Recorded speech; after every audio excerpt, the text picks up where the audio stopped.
It's Wednesday, October 8th. I think they're going to be very happy. We have a lot of things that we're working on. Prime Minister Mark Carney will return to Ottawa today without any deals to remove U.S. tariffs from Canadian goods. But is there something in the works?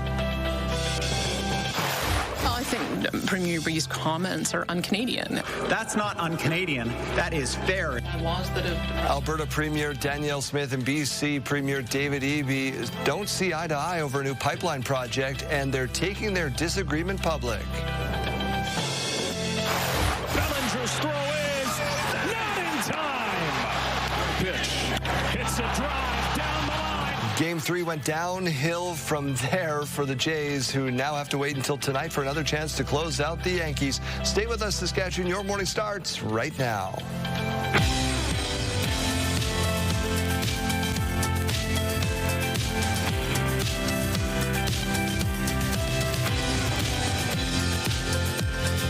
Welcome to Your Morning Saskatchewan. I'm Daryl Rummel. And I'm Kayleen Sawatsky. Thanks for waking up with us on what's going to be a warm and sunny Wednesday. Warm and sunny Wednesday. Yeah, into the 20 degrees still. Goodness, it's been so chilly the last couple of days. Yeah, well, it's going up and down. All right, we Today's also have your code word for the $20,000 contest coming up in just a little bit. First, let's get to your news. No deal was announced, but there were a lot of compliments for Prime Minister Mark Carney at the White House yesterday. He's a world-class leader. He's a man that knows what he wants, and I'm not surprised to see that he won the election and won it substantially, and I would think he's more popular now. He's a good man. He does a great job, and he's a tough negotiator.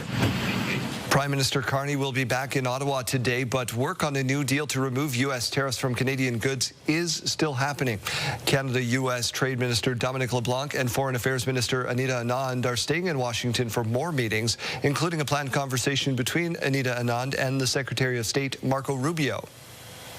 It concluded with the President and the Prime Minister directing us, me and my colleagues, and the President, his cabinet secretaries who were there, Ambassador Greer, Secretary Lutnick, and others, to continue the conversation. He's a great man. Minister LeBlanc says Carney and Trump directed their teams to move quickly on sector-specific trade deals, starting with steel, aluminum, and energy. And President Trump did tell reporters ahead of yesterday's meeting that Carney was going to walk away very happy. The Prime Minister had a working dinner with Vice President J.D. Vance. He did not address the media as he left the White House. The premiers of BC and Alberta are trading shots over a pitch to build a new pipeline. I think Premier Bree's comments are un-Canadian and they're unconstitutional. Alberta Premier Danielle Smith was in Ottawa this week, making her case to include a new pipeline in the next round of major projects. It would run from Alberta to northwest BC. Building it will require a clawback from Ottawa on some environmental regulations. BC Premier David Eby had a hard no response. Danielle Smith's show, it's the Canadian team, and we all deserve the same opportunity for the same federal funding for our projects as she does for hers. Premier Smith says Prime Minister Mark Carney has told her he should have an answer about the proposed pipeline by next month. Two of the leaders of the so-called Freedom Convoy have now been sentenced. Tamara Leach and Chris Barber have each been given 18-month conditional sentences for their roles in the protest that blockaded downtown Ottawa for several weeks. Both were found guilty of mischief in April. Barber was also found guilty of an additional offense of counseling others to disobey a court order. The judge told the Ottawa courtroom the sentences were meant to serve as a deterrent without discouraging participation in political demonstrations. The Saskatchewan Union of Nurses is firing back at the Saskatchewan Health Authority's reasoning for hospital overcrowding. The president of Sun says the health authority is misinforming nurses and the public about patients being treated in hallways at Royal University Hospital in Saskatoon. Last week, the health authority said the seasonal flu and other compounding factors led to the surge in people seeking treatment, forcing some into the hallway. The union says the hallway care has become so common that staff have names for areas like E-Pod or F-Pod, and there's no signs of improvement with flu season rapidly approaching. I'm very worried for the people of Saskatchewan that they're going to be coming to, receive some services and there's just not room for them. The SHA says Saskatoon's hospitals have seen a 16% decrease in the number of patients walking and waiting in emergency departments for admission to acute care over the past 2 weeks. Prince Albert is moving forward with an overdose prevention team. Prince Albert City Council moved Monday to approve a $3 million grant agreement with Health Canada to develop an overdose prevention team. The overdose rate in Prince Albert is double the provincial average. The overdose prevention team will be made up of community safety officers from the Prince Albert Police Service, medical personnel, and the Parkland ambulance and crisis workers from the PEA Mobile Crisis Unit. The grant will fund the start of an initial operations of the prevention team, with Health Canada providing additional support. Similar programs already exist in Regina and Saskatoon. I'm hoping with these and maybe a couple more initiatives in the future, they were able to actually see some data come out of these things and target these areas. Health Canada has agreed to fund the initiative from September 2025 to March 2027. City of Saskatoon is holding an information session about the planned changes for College Drive as the head of the Rapid Transit program. A come-and-go session was being held yesterday at the Field House between 4 and 7 p.m. This is in Saskatoon, by the way. People can look at how traffic and pedestrian flow has changed over the last few years.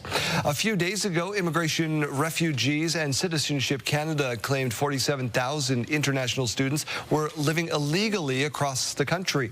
Across the province, there are 14,400 international students. That's according to the Government of Saskatchewan, which makes up about 27% of the post-secondary enrollment. Now, the Government of Saskatchewan claims that the majority of these illegal students are living in BC, Ontario, and Quebec. International students play a very valuable role. They help us address labor gaps that we have. They provide a stimulation to the economy. They spend $461 million here in Saskatchewan and create 4,300 jobs. So a very valuable asset for us here in Saskatchewan. According to the province, they hold an 88% compliance rate and started monitoring abuses in the international student system about 2 years ago. Canada's food manufacturing sector saw slight growth in the first half of 2025, but Regina-based Farm Credit Canada is projecting a small decline in the back half of the year. FCC's Food and Beverage Report mid-year update shows the sector is starting to feel the pinch of trade disruptions and economic conditions. While most food products are unaffected by U.S. tariffs, Canadian exporters have to demonstrate compliance with the Canada-U.S.-Mexico trade agreement, resulting in lower food exports to the U.S. Grain and oilseed milling continues to face challenges due to tariffs and biofuel policy uncertainty. The Toronto Blue Jays had a Game 3 sweep opportunity on their hands, and then they gave it all away. 3-2. In the left. Barger's out. He says that he's got it and then loses the ball. Wells into second. The Jays jumped out to a 6-1 lead over the Yankees early, but defensive errors and cold bats opened the door for a comeback. That's when Aaron Judge tied the game with a 3-run moonshot, and New York never looked back. They won the game 9-6. Fans who were on cloud 9 a day ago now starting to sweat a little. Zero to stress, like off the scale, but pretty happy right now. It's getting a little stressful. The sweater's getting a little warm. He's rolling back, but we're okay. The chance at the sweep is gone, but the Jays can still close things out tonight. First pitch is at 7:08 Eastern, which is 5:08 our time. Jennifer Lopez and Ben Affleck reunited, but it was just for one night only, and it was strictly business. Jennifer, can you sign? Jennifer! They appeared on the red carpet together at the premiere of the film Kiss of the Spider Woman. Why? Well, J-Lo stars in the musical, and Affleck is the executive producer. The two finalized their divorce in January, and both had nothing but kind words to say about each other while promoting the film.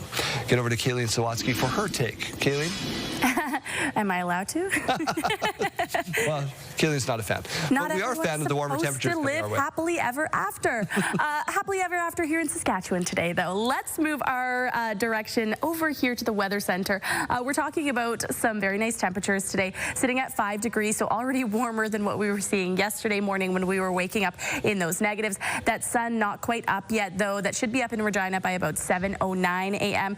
And currently right now, the sunrise in Saskatoon looking like it's going to be up by about 7:19 a.m. Sitting at 9 degrees. That's just down from what we were just seeing when we were already into the double digits just a few minutes ago in Saskatoon.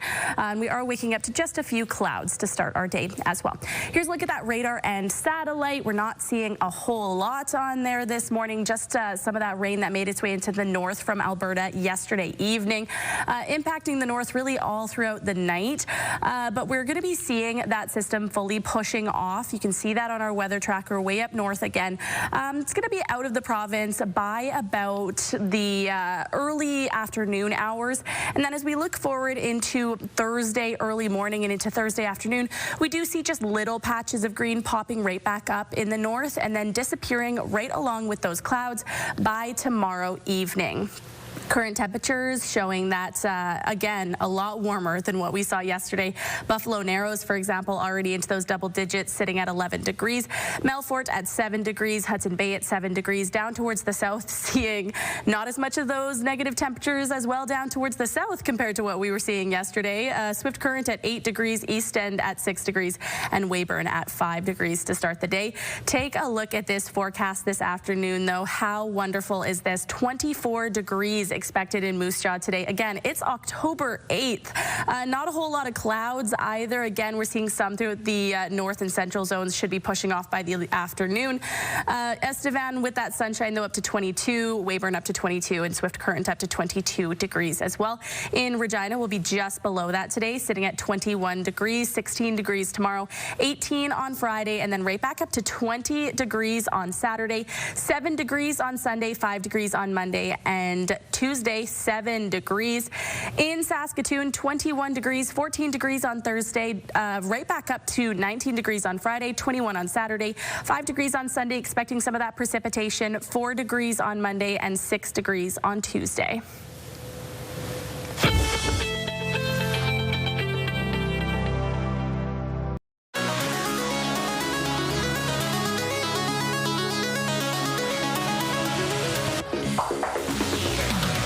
Well, in case you missed it, the 53rd Annual Albuquerque International Balloon Fiesta is on now.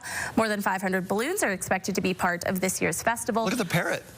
Oh, they get creative with it. Oh, yeah. This is a big deal. So organizers say this started in 1972, and it's grown to be the largest balloon event in the world. The Balloon Fiesta runs until the end of this week. These are huge. Have you ever been to one? I have not. Would you ever go in one? Oh, yeah, absolutely I would. You would? Okay, yeah. So I say yes as well, but there's a lot of people who say absolutely not. I would never go in. It's tough, like, because when you book it, you got to get perfect conditions. Well, yeah, right? So I actually did. I booked it on my honeymoon, and it was too windy and we couldn't go up. So I tried. I would do it. There you go. There you go. So you need some music to listen to while you vibe up. Preferably. You know, it's a soundtrack to your life. Yesterday, we talked about Rush getting back together. Geddy Lee's going back out on tour. So we thought, what band would you like to see get back together? Maybe one more show. Do you have one, Daryl? Off the top of my head, I'm going to have to think. Just give me a second. Okay, so I'm going to say Fun. Fun is one of my favorite bands. Fun is awesome. Yeah, Fun is one of my favorite bands. And they never officially disbanded, but in 2015, they said that they were taking some time apart. That's a good one. And it's been 10 years, Fun. I wanted Default to, and then they did. They were Chick-fil-A, right? So that was good. Maybe the New Radicals. Okay. The one-hit wonder, you only get what you give. All right, yeah. You know, I'd just like to see what their show would look like. Make them a two-hit wonder, get the band back together? Or just one and they play it 4 or 5 times. Yeah. What band would you like to see get back together? You text us at 10400, your name and your answer, or you scan the QR code on your screen. We'll take a look live outside at Saskatoon this morning. Oh, a little sleepy day, but traffic's starting to move. We're back on Your Morning Saskatchewan in 2 minutes.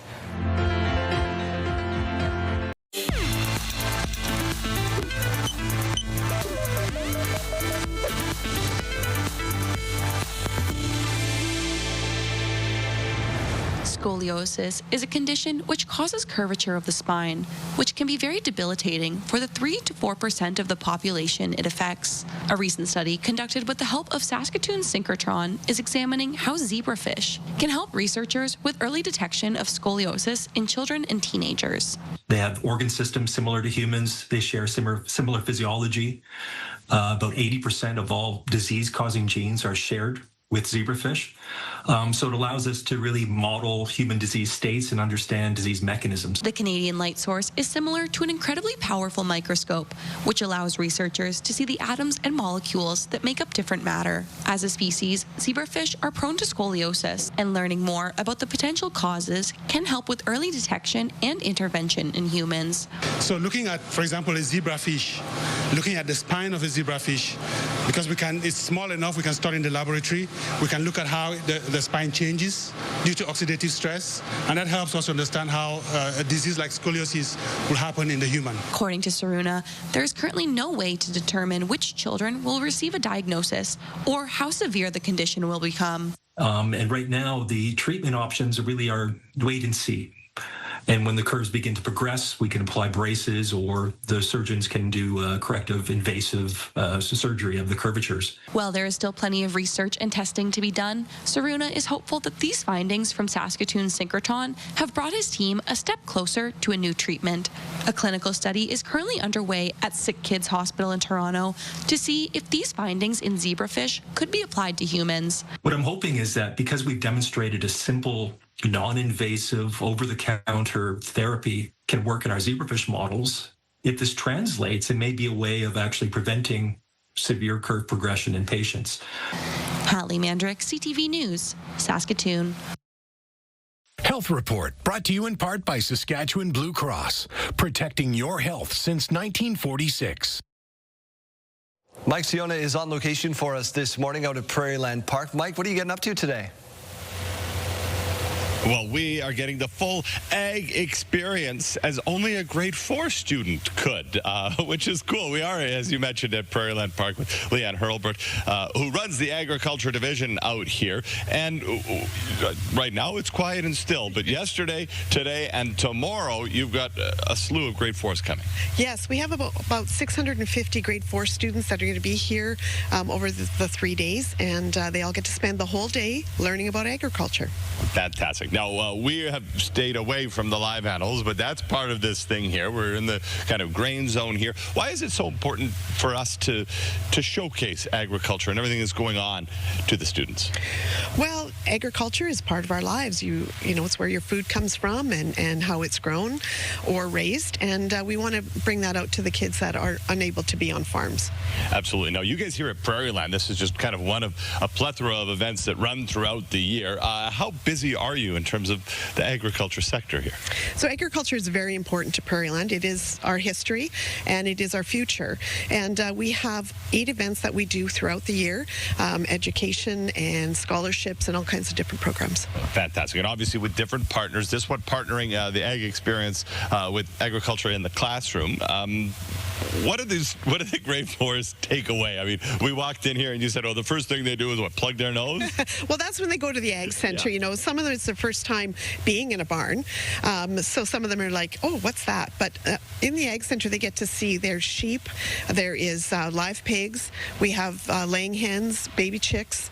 And then we also have a sheep herding demonstration for them to watch, which is very exciting. It's always a big hit. No doubt about it. I can only imagine the hub and bustle that will be when all those grade 4s come rolling in here a little bit later.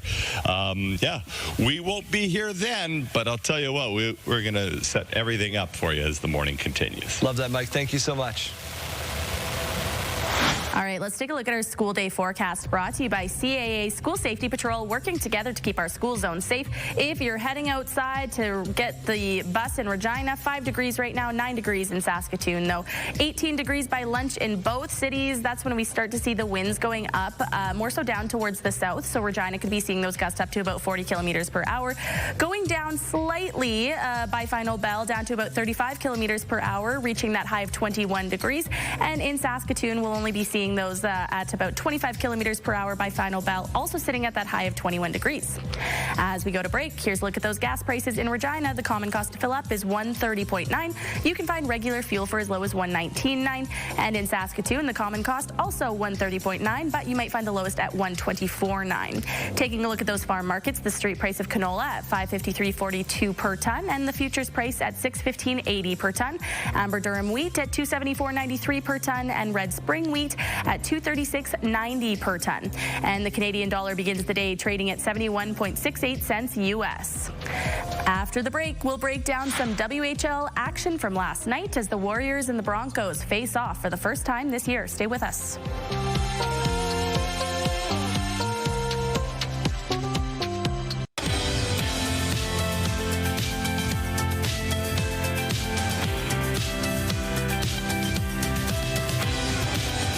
Welcome to Your Morning Saskatchewan. It is 6:29. This is my pink highlighter water bottle. I'll put that out of the way. We'll read you some news. How about that? The Saskatoon manslaughter trial of a man accused in the death of Megan Gallagher continued on Tuesday. A recorded police interview was played in court. Laura Woodward was there. Roderick Sutherland told police his garage was used in the killing of 30-year-old Megan Gallagher. That's according to an interview with investigators that played out in court on the second day of his manslaughter trial. On August 5th, 2021, nearly a year after Gallagher's death, Sutherland went to police to voluntarily provide information on the case. He told investigators that he let his friend use his garage to question someone. When he returned to the garage, Sutherland said Gallagher was dead, tied to a chair and covered in a tarp. Sutherland said he didn't realize the woman was Gallagher until later when he saw her missing person pictures. He told officers he never saw injuries on Gallagher or any blood in the garage. Court heard Gallagher's body was placed in a truck and thrown over a bridge into the South Saskatchewan River. Sutherland has pleaded not guilty to manslaughter, unlawful confinement, and offering an indignity to human remains. His jury trial is scheduled to continue on Wednesday. Laura Woodward, CTV News, Saskatoon. In other news this morning, we're talking about Saskatchewan seeing an uptick in reports of rabid bats, with the latest confirmed case in the Queen City in Regina. On Monday, the Veterinary Mobile Centre confirmed a bat with rabies was detected in the Glencairn area of the city, urging you and pet owners alike to keep up with your shots. As of the end of September, there have been 18 rabid bat cases recorded across the province this year. The Saskatchewan Health Authority says the slight increase compared to last year could be potentially due to people simply being more aware of rabid bats. Because the bats are only tested based on what people submit. So maybe due to increased submission. So indeed, it may not necessarily mean that we're seeing more cases, but perhaps because we're testing more, we're seeing more. The Saskatchewan Health Authority adds residents are encouraged to close any small holes in their homes to prevent bats from entering. And although the risk of rabies in domestic animals in Regina is low, pet owners are recommended to keep vaccines up to date. The city of Regina is planning to apply for provincial disaster assistance funding over a major rainstorm last month. Pending approval from City Council Wednesday, the city is planning to apply for provincial disaster assistance over that storm that hit the city on September 13th. You remember that one? The storm caused significant damage to properties across the city as about 50 millimeters of rain fell in that time period, causing major issues for the stormwater system. Ottawa is set to table a rewritten border bill. The move plans to follow along with months of pushback from civil society groups. The federal Liberals plan to reintroduce a border security bill as early as today. Public Safety Minister Gary Amanda Sangri says new legislation will focus on borders and immigration. The original bill was introduced in June to target organized crime, fentanyl, and money laundering. But it faced strong pushback. Over 300 civil society groups warned it threatened privacy of Canadians and migrant rights. Police in Montreal have released security video in the hopes of identifying a person who abandoned a newborn baby on the doorstep of a home. To judge, but rather to ensure that you are safe and well supported in the circumstances. Police say they are focused on the well-being of the baby's mother and not on charges. The infant was born premature and was found wrapped in a blanket with his umbilical cord still attached. This happened Sunday night. Police say the baby is in stable condition. Investigators are still trying to determine where the baby was born and whether the mother delivered alone. They're hoping the person will see the video, come forward, or someone recognizes them and will call police. Seniors took to the spotlight in Saskatoon Tuesday night at an event geared towards keeping those in their golden years informed about aging healthy. The Saskatoon Council on Aging hosted its annual Spotlight on Seniors showcase. The event's theme, aging doesn't mean slowing down. It can be a chance to explore new opportunities and stay active. Very long theme. Almost 1,000 people across the province visited the event, which featured free blood pressure checks, manicures, pedicures, and information on topics like travel and housing. Well, definitely through becoming active, socially and physically, that definitely helps. And seniors are living longer, for sure. So, yeah, I think their quality of life is getting better with all the services that are offered. Organizers of this showcase, which is now in its 26th year, are hoping to spread the word that getting older doesn't mean you can't discover new possibilities. If you see some extra activity around Regina's Co-op Refinery today, don't worry, it is only a drill. The Co-op Refinery complex will be holding a full-scale emergency response exercise around the refinery. Officials say there is no risk to you, but you live in the area, you're near the area, you may notice alarms going off, along with an increased presence of emergency services. Government of Saskatchewan and Creative Options Regina have opened a new supported living home. The province is investing $429,000 in annual operating funding and has provided $1.2 million in capital funding. 4 people will live in this home and receive 24-hour support. Creative Options Regina is a charitable organization that develops personalized services for people with disabilities. It's a place of belonging, and it's a place to support people to reach their full potential in our community. And I think what's magical about what we're building together is we're creating a community that's diverse and more inclusive and welcoming throughout various neighborhoods throughout Regina and across Saskatchewan. Creative Options, this group runs 34 homes in Regina. The Saskatchewan Roughriders have signed a kicker. The team signed Michael Hughes Tuesday. He played at Appalachian State, where he had 35 of 42 successful attempts over 4 seasons. Also made all 120 convert attempts. He was at practice Tuesday. Campbell Fair took most of the reps. Stalwart Brett Lowther is still dealing with a back injury. The first Trans-Canada clash of Moose Jaw and Swift Current went all the way to overtime. Panalakis comes in. Shot! Scores! Hudson Darby. Hudson Darby's third of the year was the game winner less than 3 minutes into the extra session. The Warriors earned a point after trailing much of the game by 2 goals. Both teams back in action this weekend. Mishandled. Now here's Lang in front. They score! The trademark goal call from Les Lazaruk on your radio dial. Dominic Peter had 2 goals for a second straight night as the Blades knocked off the Vancouver Giants 6-1 last night. Blades have now won 3 in a row. Turn our attention to the weather picture. We almost got that code word for that $20,000 contest. Remember, it is not a text contest, so pay attention to what Kayleen says. Yeah, we'll have instructions on that in just a moment. First, we have to look at the weather picture. So this morning view is brought to you by recyclemyelectronics.ca, where you can find a drop-off location near you.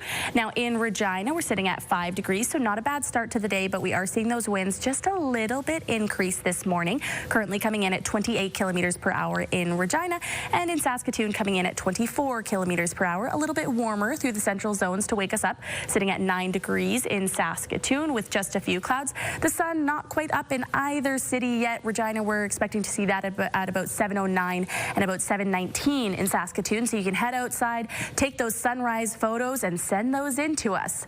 The radar and satellite showing that rain that we expected yesterday up north. As we look at the future cast, though, we do see that starting to push off by the mid-afternoon. afternoon today. And then we're not really seeing a whole lot more of that precipitation, just a few little blips there, as you can see, way up north.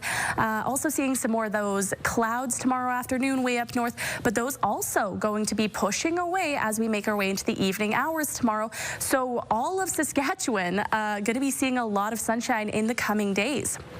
11 degrees in Spiritwood right now, 7 degrees for both Melfort and Hudson Bay, 5 degrees in Nipawin right now. Swift Current, we're seeing some warmer temperatures, 8 degrees, even warmer in the Battlefords, up to 12 degrees right now.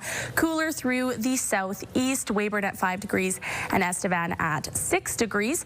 Today's forecast, though, we're seeing some of those higher winds over in Swift Current, up to 21 degrees, 24 degrees with that mix of sun and cloud in Moose Jaw, 22 expected for Weyburn and Estevan, and cooler through the Parkland region, Yorkton up to 15 degrees this afternoon.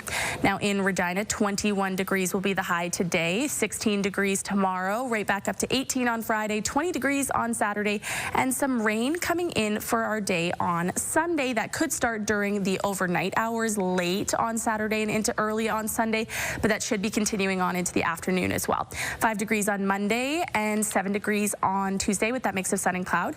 In Saskatoon, we're seeing more of that precipitation on Sunday. And again, it's really this week that's really beautiful before temperatures drop off next week. So 21 degrees today, 14 degrees tomorrow, 19 on Friday, 21 degrees on Saturday, and then really falling off on Sunday down to 5 degrees, 4 degrees on Monday, and 6 degrees on Tuesday. Your morning just got a whole lot richer. We're giving away a staggering $20,000, and it's time for today's code word. Imagine what you could do with an extra 20 grand. The possibilities are endless. Today's code word is treat. Head to the contest page on our website or scan that QR code on your screen. Enter the code along with your information for your chance to win CTV Your Morning Saskatchewan's $20,000 giveaway.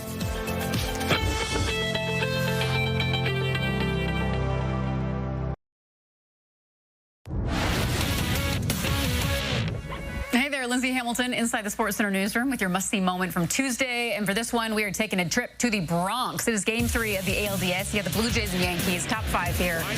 This game tied up at 6s, and Anthony Santander lines it hard to right. Aaron Judge doing Aaron Judge things. A spectacular diving grab for the out. Got it done with his bat and his glove in this one, and he earns your must-see moment. Meanwhile, today on TSN, we've got Game 3 of the WNBA Finals between the Aces and Mercury. It all begins at 7 p.m. Central Time over on TSN 3 and 4. That's all for now from the Sports Center newsroom. Have a wonderful Wednesday.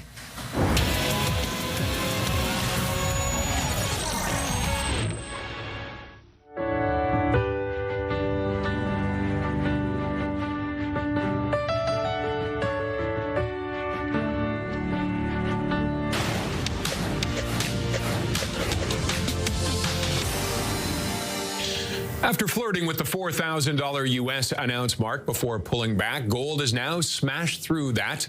Analysts have raised their forecast for December from $3,800 an ounce to $4,200, and some say it could climb as high as $4,700. Analysts say cyclical factors such as rate cuts by the U.S. Fed, triggered by a weakening U.S. labor market, growing U.S. debt, and growth risks caused by tariffs are fueling it. European markets appear to be rebounding from the political crisis in France. Stocks there rose to new records on word a French budget deadlock could soon be resolved and a snap election avoided. The banks and healthcare sector leading the way. Dragging things down were auto and tech. BMW is down 8.7% on news of persistently weak sales in China and tariff-related costs. And some drivers in China are panning Tesla's new budget-friendly models. The Model Y Standard and Model 3 Standard are about 10% cheaper, but don't have things like auto steer, leather seats, radios, and rear seat screens. Some are calling it the beggar's version. It goes on sale next month. Those are your morning business headlines for B&M Bloomberg. I'm Roger Peterson. Thanksgiving's right around the corner. Maybe you're looking for the perfect pairing for that dinner. That's why we sent Janelle Lepai over to Willow Park Wine and Spirits. Janelle, good morning. Well, fall is officially in the air, so I have ventured down here to Willow Park's Spirits and Wines, and I've got Jonathan with me here, and we're going to talk a little bit about some fall wine pairings this morning, so let's get into it. Awesome. Great. So Thanksgiving is around the corner, the fall season, and this is the prime time to sit with family and enjoy great wines. We've selected 3 here today to check out some fantastic selections. Right. The first one is Dr. Lucen, which is also from Ernest Lucen Winery of the Moselle. Right. Nice, crisp Riesling. You get some lime on there, so a little bit of apple. Right. Nice acidity. Right. Key to the great drinking it with a turkey or Chinese food if you're deciding to order out that evening. Fantastic little beverage. Our second one here is the Joseph Drouin Beaujolais Villageoise, which is a Gamay grape, which is kind of comparison to a Pinot Noir, so very strawberry, cherry, again high acid, fantastic with ham, and it would probably go well with that turkey as well. So if you're looking for a red, that would be spot on. Again, really beautiful cherry, strawberry coming from that. And if you're a meat lover, like we are in this neck of the woods, we have a fantastic Shiraz from Peter Lehman, who has been a legendary producer for a while, and beautiful, nice tannin, nice richness, black currant, big chewy raspberry, blackberries. So a lovely little beverage from them. So come down to Willow Park, right? This one will be $7 off. We have $10 off on this one, and we have $10 off on this one. So yeah, come try some samples and check some stuff out. Great, Jonathan. Well, thank you so much for walking us through this, and you and I are going to be back very soon. We're going to talk about a couple more fall drink options for you coming up. Great. Nella Pie on the go. Thank you so much. We turn our attention back to the Toronto Blue Jays. Are you getting nervous, fans? Stacey Hine took the temperature of fans in Saskatoon. The Blue Jays are creating a buzz, and here in Saskatoon, fans are feeling the fever as the team pushes toward a spot in the American League Championship Series. Really excited. It's been a great season. Nice to see everybody kind of getting behind them. They've had an incredible season. I personally wasn't expecting it, so big surprise and pleasant surprise. They are doing fabulous. The last time the Jays made it this far was in 2016, but a Sunday night grand slam from Vladimir Guerrero Jr., the first in Jays postseason history, has fueled momentum. It's just like the best kind of baseball to watch. It's like everything we've been kind of complaining about has all been addressed, and it's a pretty amazing time to be a Jays fan. The surge in support is showing at this Saskatoon sports store. Jays merch is moving fast, and Bo Bichette and Vladdy Jr. jerseys are leading the way. Huge upsale, specifically in jerseys. Lots of people that are coming in are going to games, so that's why I feel like we see the jerseys going the most. And over at Sports on Tap, there's no shortage of interest, with fans tuned in and hoping for a deep playoff run. It brings out everybody. The casual fan just want to see, be part of the action, to the diehards. So yeah, it's a whole different atmosphere than a normal Jays game. While this team writes a new chapter, some fans are thinking back to the glory days of '92 and '93. I'm old enough to remember when they won back in '92 and '93, and I actually got my photo taken with their 2 World Series trophies. And if the momentum continues, that memory may soon have a sequel. Stacey Hine, CTV News, Saskatoon.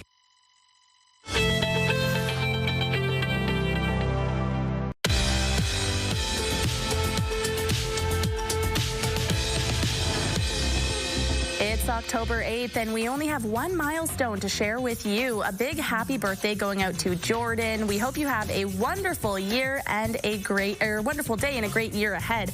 Lots of love from Lori and Eric. If you have anything that you would like to celebrate, send us your milestones to Your Morning Saskatchewan at ctv.ca. You can also scan that QR code on your screen right now.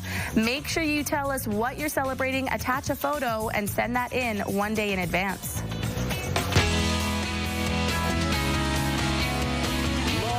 It's Brandon down at Sandals South Coast. Look at this view. Look at this sand. You could be there with our Pure Country passports. We're giving them away all day long. Hey, if you want to go to the Thunder game this weekend, we got the useless question of the day. You can text 54321. In the last year, this was Googled 20% since back-to-school season. What do you think? 20% Googled more because of back-to-school season. 54321, win Thunder tickets, and of course, win tickets to come join me here in beautiful Jamaica.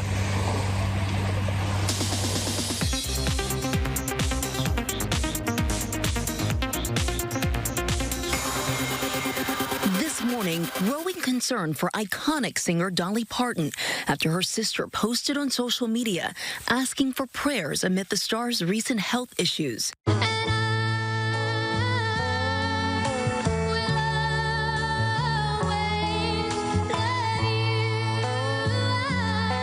In a post Tuesday, Parton's sister Frida writing, "I was up all night praying for my sister Dolly.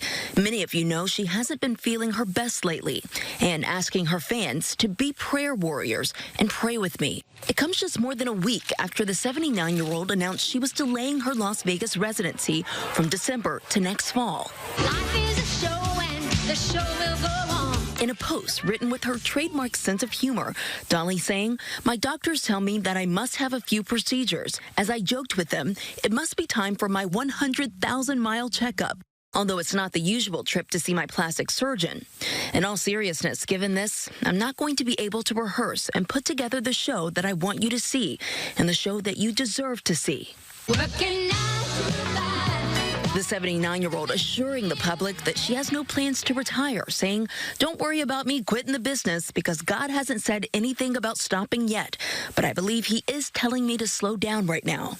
Just this year, Dolly suffered the loss of her husband of nearly 60 years. She recently explained why she keeps pushing forward. I would rather wear out than rust out because I think a lot of people, when they do retire, they start to rust. In her post yesterday, Dolly's sister saying, "I know in my heart she's going to be just fine." Morgan Norwood, ABC News, New York.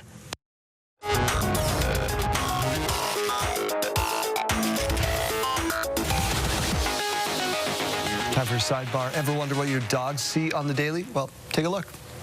Yeah.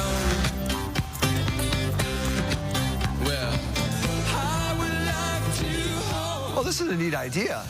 Daisy the Doxy living her best life, checking out what their owners experienced, going for a walk, going for a run. Look at the floppy ears. So I've seen this, people do this with their outdoor cats, and they put a little camera on them and just see what they get up to outside during the days. Kind of want to do this to my toddler. That'd be great. Like, what does Mateo do all day? Oh, you know? My daughter has recently gotten into Snapchat filters. Oh. She loves the Snapchat filters. She'll take my phone and just stare at herself as an apple and go, "Apple?" Like the octopus on my head the other day. Yeah. Yeah. What else you got for us? All right. Well, this artist's painting technique is taking the internet by storm. Rolling anxiety in 3, 2, anxiety. Sweet. Yeah, so he slathers the paint on his face and then he takes to the canvas, smearing the different colors onto the surface using just his hands, and then when he's done, he flips the finished product over and it's the perfect portrait. Oh, look at that. So get this video has over 28 million people wondering how he did this. I thought he was going to put it on his face and then smear it on the... Yeah, that's kind of what I was thinking, yeah. Wow. Some people just have these minds that just... How do you discover that talent? Yeah, exactly. Just create something even better than I ever could dream up. You know what I should do? I should lather paint all over myself and then paint what I painted. It's part of the creative process, Daryl. Yeah, only director Corey could figure that out. Here's a live look at Regina. We're back in 2 minutes with your headlines.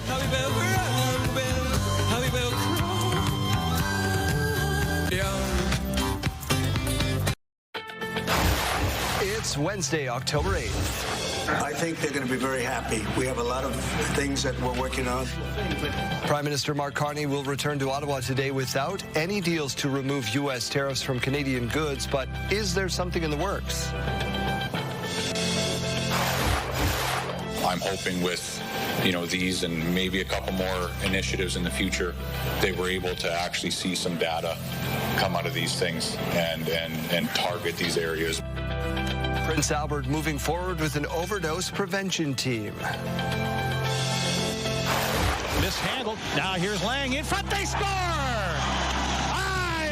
Let's go! Saskatoon Blades look razor sharp. Highlights coming up in just a moment. Stay with us, Saskatchewan. Your morning starts right now.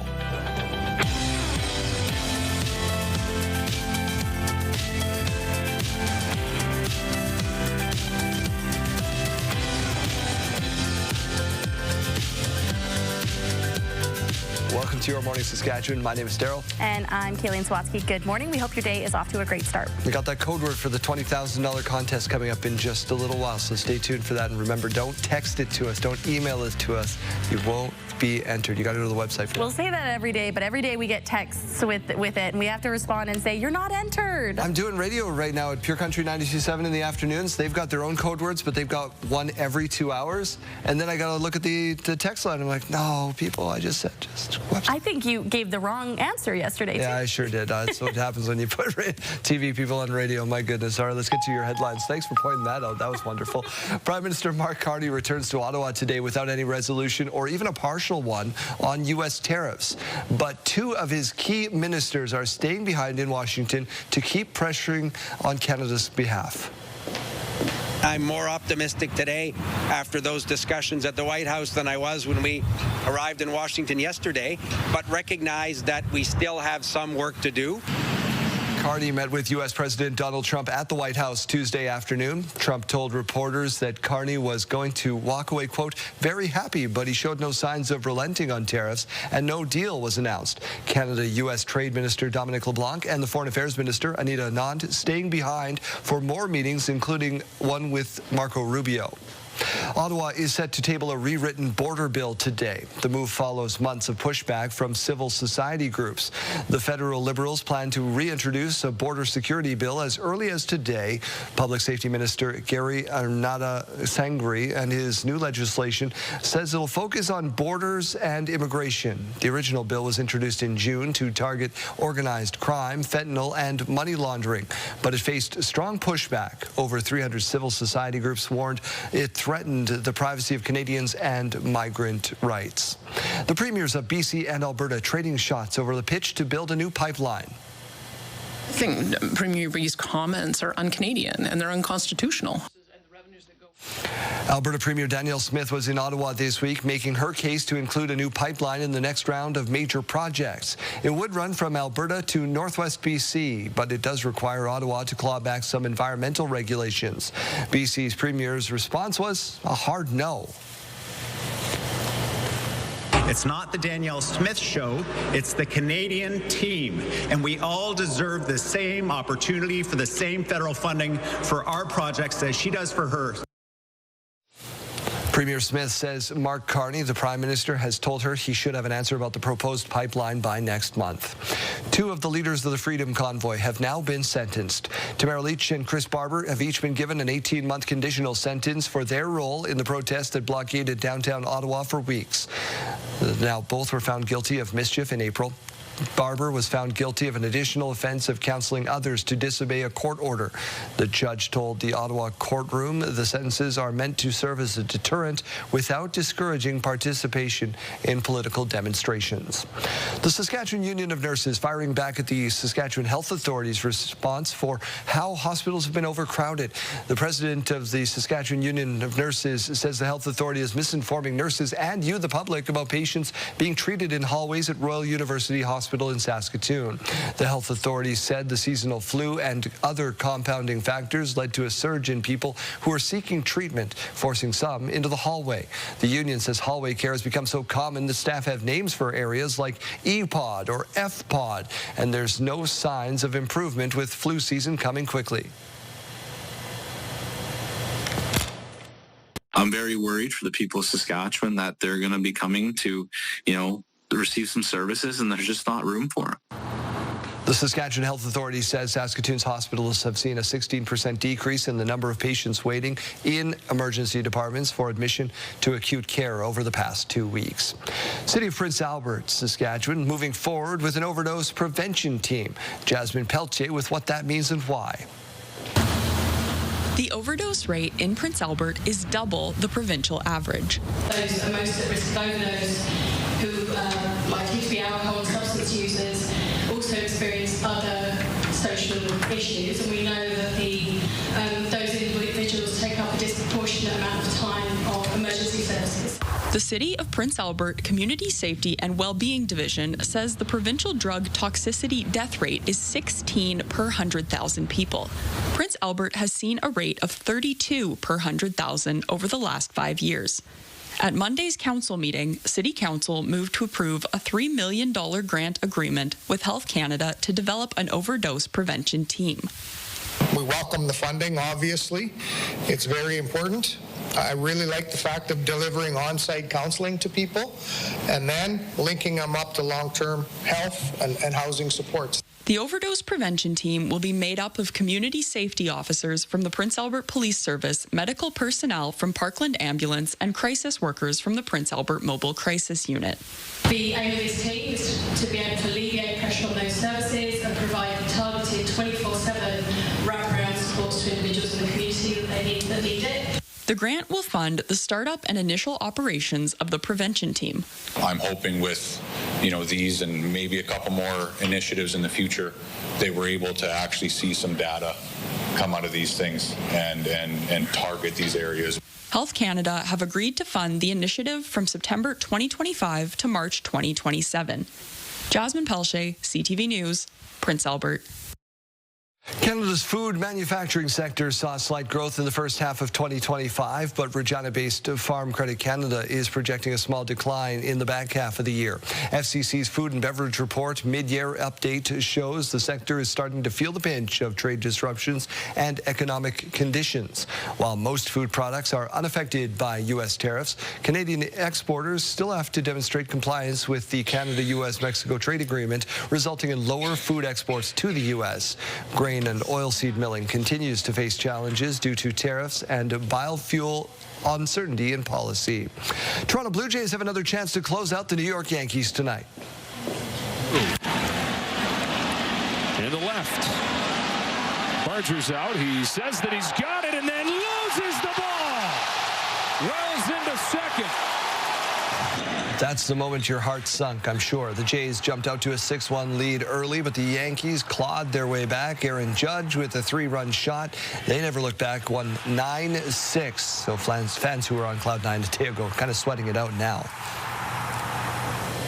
Take a wrecking ball and knock it all down. Turn every too big city to a small town.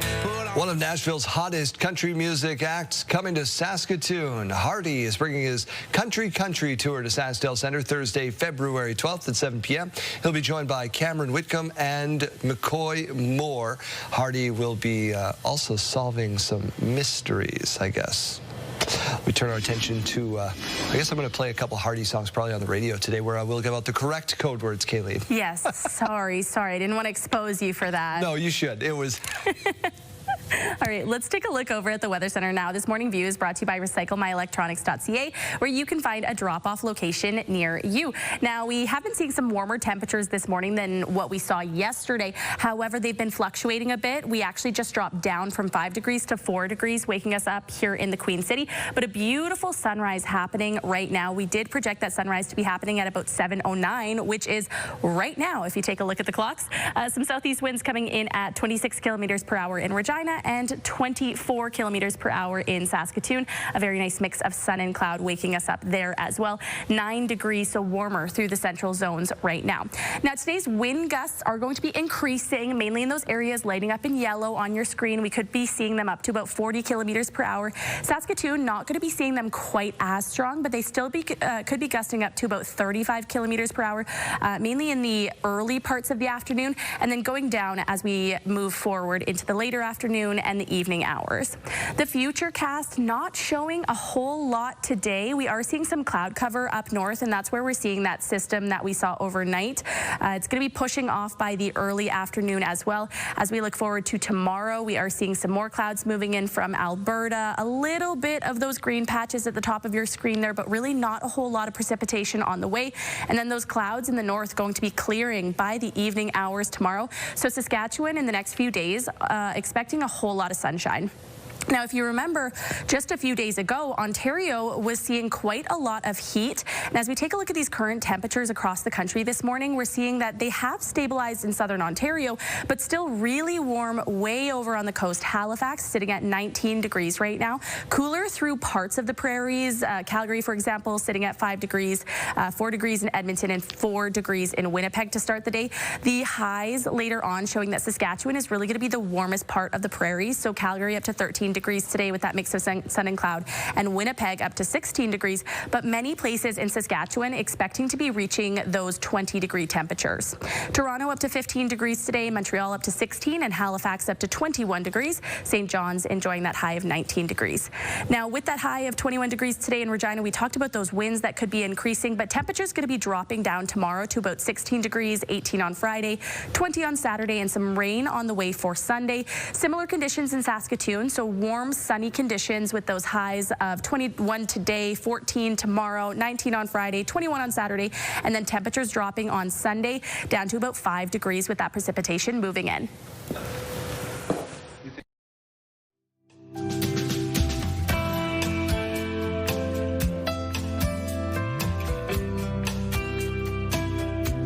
Back to school to prove to Dad you're not a fool. Mike Siona, is that right?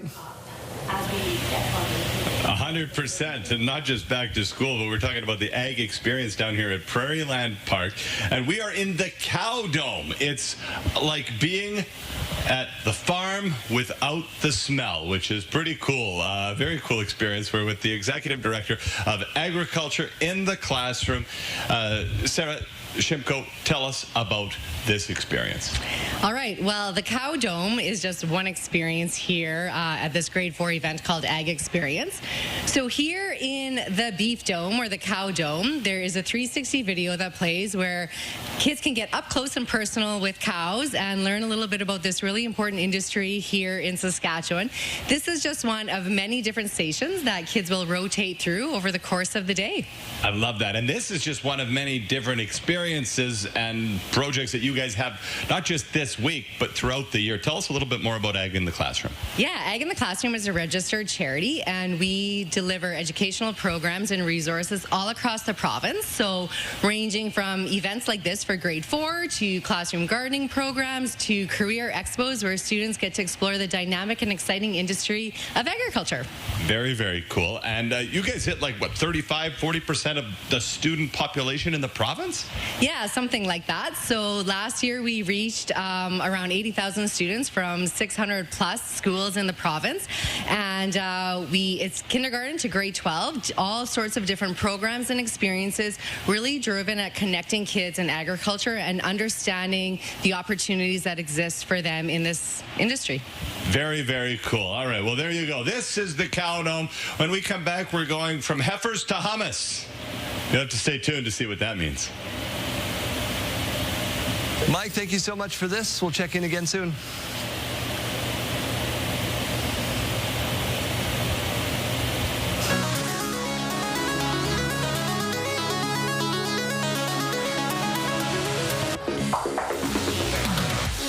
Look at this, we got CJ Rivas from the Saskatchewan Roughriders in the house. He's going to do a little bit of weather with us, play our morning mystery, but right now he's going to enjoy a haunted house in Windsor, Ontario. Take a look.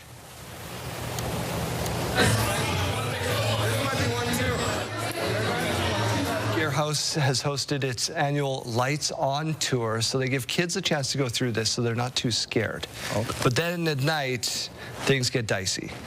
Right, that's when they do the real jump out, the real scare, and they're raising money for the Special Olympics, which is a nice thing. CJ, are you a haunted house guy? Yeah, are you going to go into the, would you go in lights on or lights off into this? I'm not really a haunted house guy, but for the kids, I'll do anything.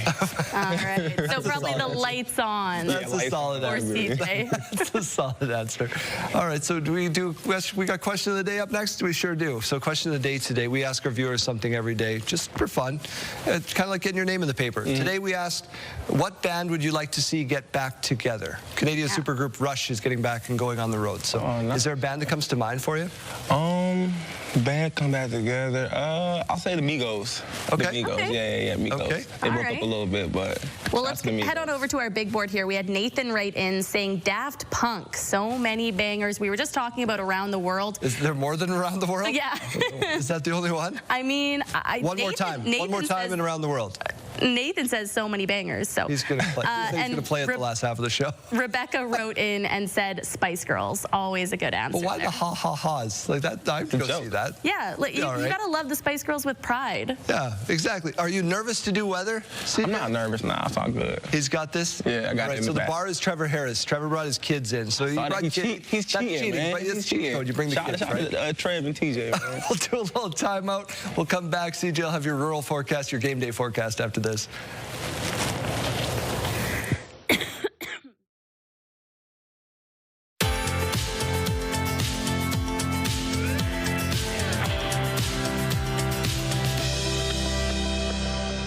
What's up, guys? It's your boy, CJ Rabid. We're here with your Saskatchewan Rough Riders. Here I got your central forecast for today and a little bit of your early game day forecast. So right here in Central, we got Spiritwood with 17. It's a little hot today. Melfort, 21, and Hudson Bay, 21. I'm from the States, so we go by Fahrenheit. Celsius is a little bit confusing to me. Right here we got in the South, we got Leader with 18, Maple Creek with 20, Pilot Butte with 21, and Southie with 21 too. We got high winds at 20 to 40 kilometers. That's a little fast, moving a little fast for me. Here on game day, man, here on game day we got kickoff starting at 15 degrees, a little bit of wind picking up at halftime. It's gonna get a little bit of cold for y'all, 13 degrees, but stick with us. It's gonna be a fun game. End of the game gonna be a little chilly, but after the game we're gonna party, we're gonna turn up because you know we're gonna get that dub for y'all. Shout out to Rider Nation, we love y'all, appreciate y'all. Rocking with CJ Rabid, game day forecast. Let's get it.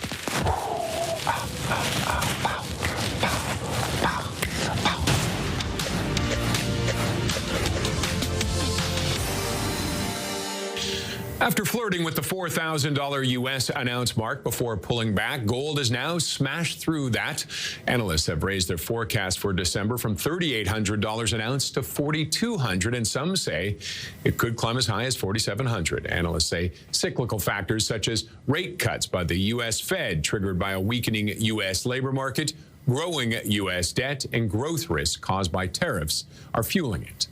European markets appear to be rebounding from the political crisis in France. Stocks there rose to new records on word a French budget deadlock could soon be resolved and a snap election avoided. The banks and healthcare sector leading the way.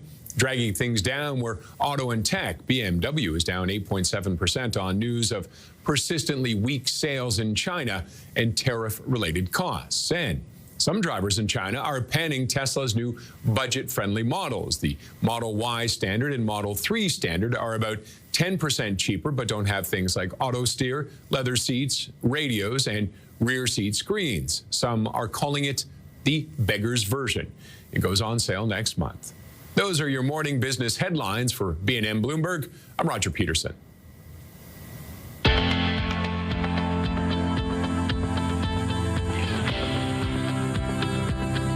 It's time for your morning mystery. We've recruited CJ to play. Today, it is a thing. CJ, 3 clues. Try to guess what it is. Clue number 1, it is a Canadian lager. Ooh. We're talking beer today. Okay. First brewed in 1959 by Creston-based Columbia Brewing Company. That's clue number 2. And memorable television ads include a mischievous Sasquatch. All right, so write your answer. Show it to the screen.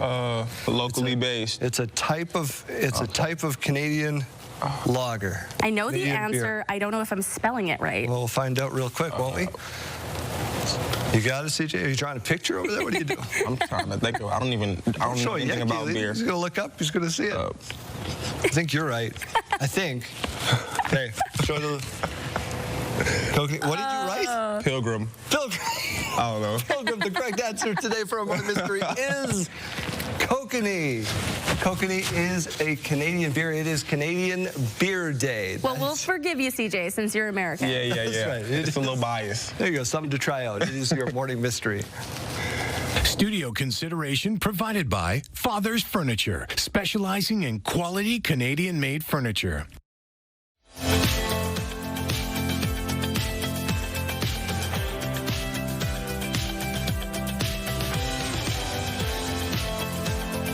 All right, it's time now for a look at your school day forecast. This is brought to you by CAA School Safety Patrol, working together to keep your school zone safe. If you're heading out to grab the bus right now in Regina, it's a bit cool to start the day sitting at 4 degrees, 9 degrees in Saskatoon to wake us up.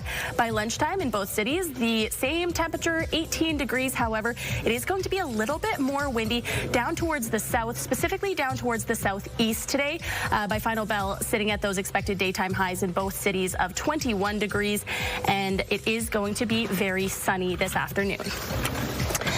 As we go to break, here's a look at your gas prices in Regina. The most common cost to fill up is $130.9. The lowest price, $119.9. In Saskatoon, the common cost to fill up, $130.9. And the lowest price you might find is $124.9. Taking a look at those farm markets now, the street price of canola at $553.42 per ton, and the futures price at $615.80 per ton.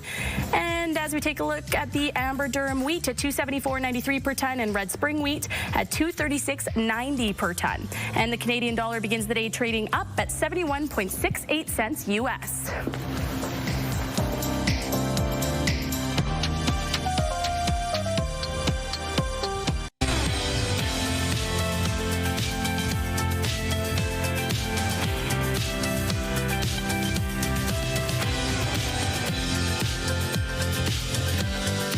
7:28. Welcome to your morning. My name is Daryl. Here's what's making news.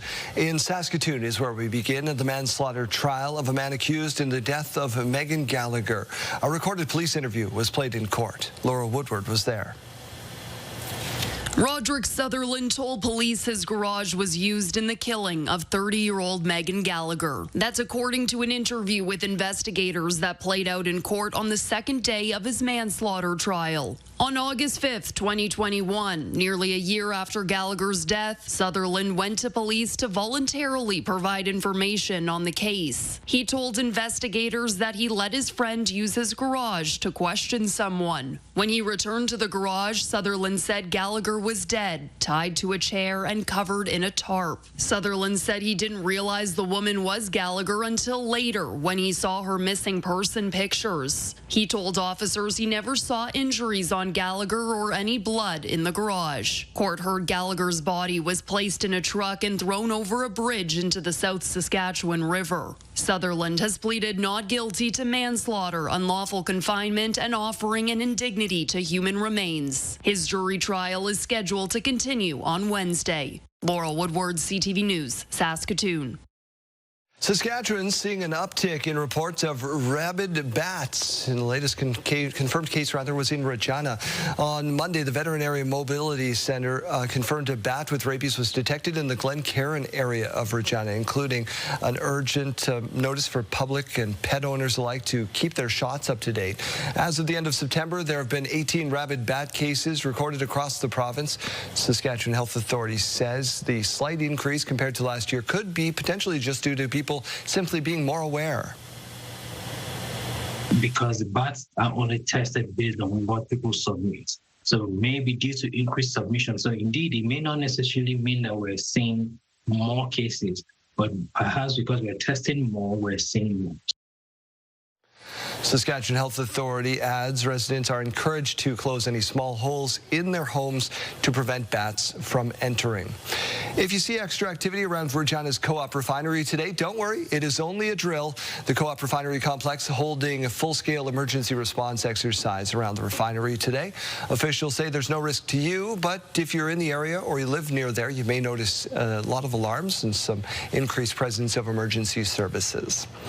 Aging doesn't mean slowing down. It can be a chance to explore new opportunities and stay active. The Saskatoon Council on Aging is celebrating the message that they're sharing with their annual Spotlight on Seniors. Carla Shinkaruk reports. We get to see what Saskatoon has to offer for seniors. For Carol Brandt, taking in the Spotlight on Seniors Showcase offers valuable information, including a free blood pressure check. And how is it? Apparently quite good. The event at TCU Place featured over 90 booths for those 55 and over and those who care for them. Celebrating older adults and giving them an opportunity to visit all the booths, find out what services that they offer. Booths Groups like this first-time vendor, Homestand's personalized in-home assistance. They help with things like meals, cleaning, and dog walking. There's so many people that say, hey, my mom needs this, my uncle needs this, my neighbor needs this. Up to 1,000 seniors took in the event, including Kathy Fitzpatrick, who took advantage of a great deal on some self-care from Marka College. I own my own home. I want to stay in my home for as long as possible. And maybe at some point that means hiring a little bit of help. So there's lots of information about that here. Helping to equip seniors so they can live their best life. Seniors are living longer. I think their quality of life is getting better with all the services that are offered. Services like planning vacations. Seniors do have, of course, the time to travel. Escorted travel is a really popular way to travel. Everything's taken care of for you, so your hotels, your accommodations, transportation, attractions. This co-housing complex providing information about living in a building geared towards creating a sense of community. We want to live together, we want to age in place, and we want to support each other when we are getting older. This is the 26th year of the event, which hopes to continue spreading the word that getting older can mean discovering new possibilities. Carla Shinkaruk, CTV News, Saskatoon. A 9-boat flotilla trying to break Israel's naval blockade of Gaza in the Mediterranean has been intercepted by the Israeli military. Israel's foreign ministry says 145 activists in good health were detained and brought to shore in Israel, where they will be processed before they are deported. This comes after 450 activists, including European lawmakers and climate activist Greta Thunberg, were intercepted last week when more than 40 boats attempted to reach Gaza with a symbolic amount of humanitarian aid. That interception was met with widespread condemnation and sparked large protests in major cities and a one-day strike across Italy. Tough talk this morning on Russian drone incursions. The head of the EU Commission says Europe facing hybrid warfare right now. This is not random harassment. It is a coherent and escalating campaign to unsettle our citizens, test our resolve, divide our union, and weaken our support for Ukraine. And it is time to call it by its name. This is hybrid warfare, and we have to take it very serious. In a speech to the European Parliament, Ursula von der Leyen did not say that Russia was responsible for all the incidents, but did say it was clear Russia's aim is to sow division in Europe. Among the incidents, 19 Russian drones violated Poland's airspace last month. The first Trans-Canada clash of Moose Jaw and Swift Current went all the way to overtime. Panalakis comes in. Shot! Scores! Hudson Darby. Hudson Darby's third of the year was the game winner less than 3 minutes into the extra session. Warriors earned a point despite trailing by 2 goals for much of the game. Both teams back in action this weekend. Mishandled. Now here's Lang in front. They score!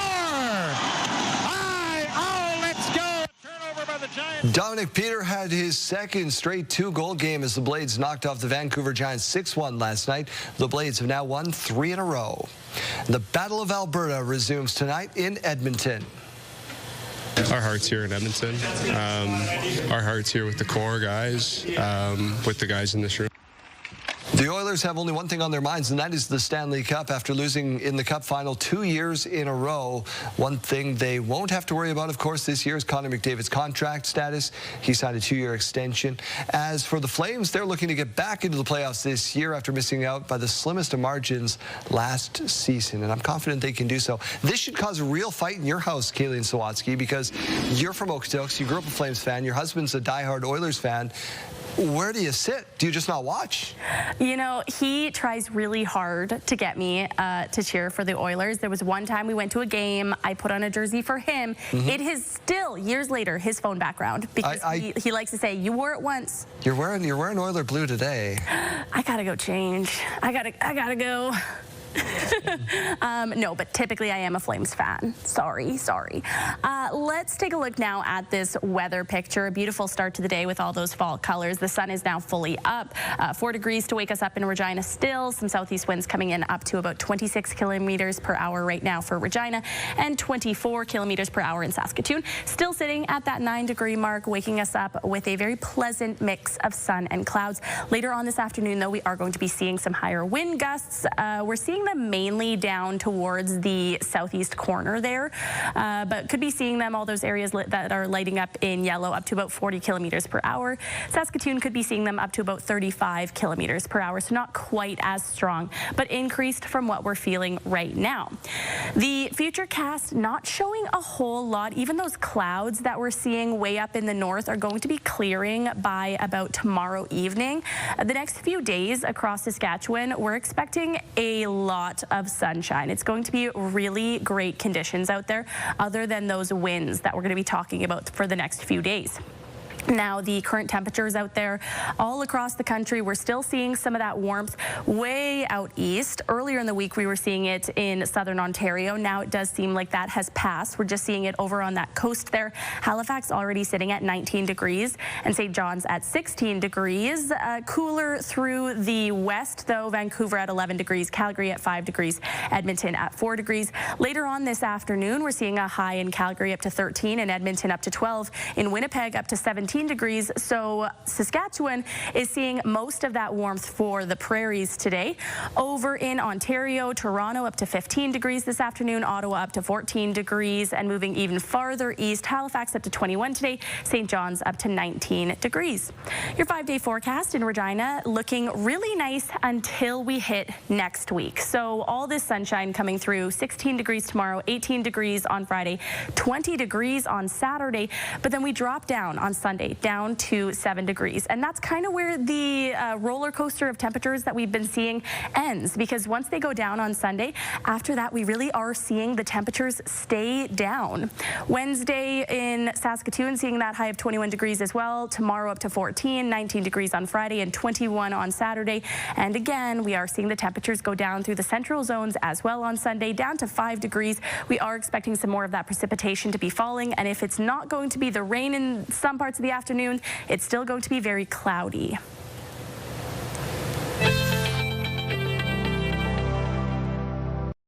Wardrobe consideration by Colin O'Brien Man's Shop, defining contemporary style for over 20 years.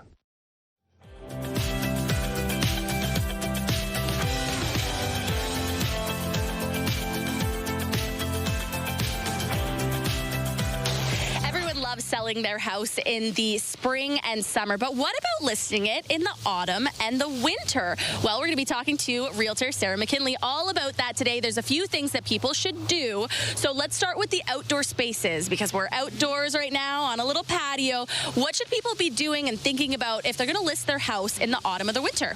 Thank you so much. Just shout out to Viva Optical right now for these beautiful glasses and the transition lenses. So when we're talking about going outside and bringing your home to market in the fall and winter, what we want to do as a homeowner to walk around their house, make sure there's no changes, no damage, get those things repaired, gutters cleaned out, blow out, winterize your water system. Go ahead and take pictures of your shed when you get it organized, just in case we get snowed in. You also want to make sure, if you're not tackling any of those projects outside, you take photos of them and you make a detailed note, so when you go to sell, you can disclose and the buyer knows what they're getting into. Let's talk a little bit more about whether or not people can list their homes in the fall and the winter, and can people actually show off those yards and outdoor spaces? Yes, they absolutely can. So we can actually bring over our professional photographer, videographer right now and take those beautiful fall drone photos of your yard. We take photos of the exterior, and then through the magic of video, we can stitch it in with our winter shoot.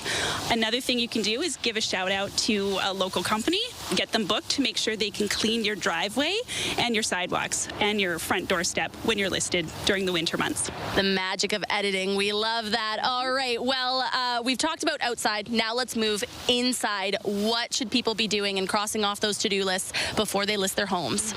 So tackling getting your ducts cleaned, making sure you've done a service on your furnace, going ahead and getting a company in to look at your doors and windows seals. That's very important. And if you want to upgrade your hot water tank to a hot water on demand system, Sask Energy has a $1,000 rebate right now. So you can go ahead and do that, keep all your receipts, and get ready for that sold sign to go up over the holidays. Well, it sounds pretty good. You sound knowledgeable about what you do. How can people get in touch with you?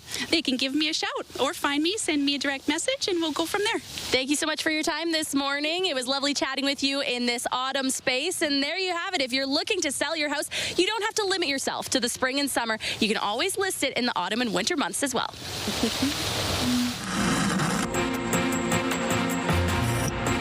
I'm not stubborn. Yes, you are. No, I'm not. Fine, you're not. Thank you. You're welcome. This week, we are celebrating 25 years since the Gilmore Girls first hit our TV screens. And I missed my bus! Get up! Sweetie, Mommy can't get up right now. Mommy's been sleeping at a right angle all night. I'm gonna miss the test. No. No, you're not. I'll get the keys. We'll go right now. The coming-of-age drama with Alexis Bledel and Lauren Graham was all about the dialogue, with scripts about 20 pages longer than other shows of its era. Hi, Dad. Lorelai, your daughter's tall. Oh, I know. It's freakish. We're thinking of having her studied at MIT. Gilmore Girls was not a huge hit at the time, but its fan base was passionate and has kept growing over the past quarter century. I seriously don't know what got into him. I do. What? He has a thing for you. No, he doesn't. It's just a game to him or something. He has a thing for you. Here's what's happening in our community. The Club 66 Social Dance. It's a 50s and 60s theme this time. Happens Friday, October 10th at 7:30 p.m. over at the Regina Senior Citizen Center, 2134 Winnipeg Street. Call 306-529-6381. TNC Singles Club Social Dance happens Saturday, October 11th, 7:30 p.m. at Church of Our Lady, 566 Vaughan Street in Moose Jaw. For more information, call 306-630-1492. If you'd like your event featured here, email us, reginacommunity@bellmedia.ca, but please do so at least 2 weeks in advance.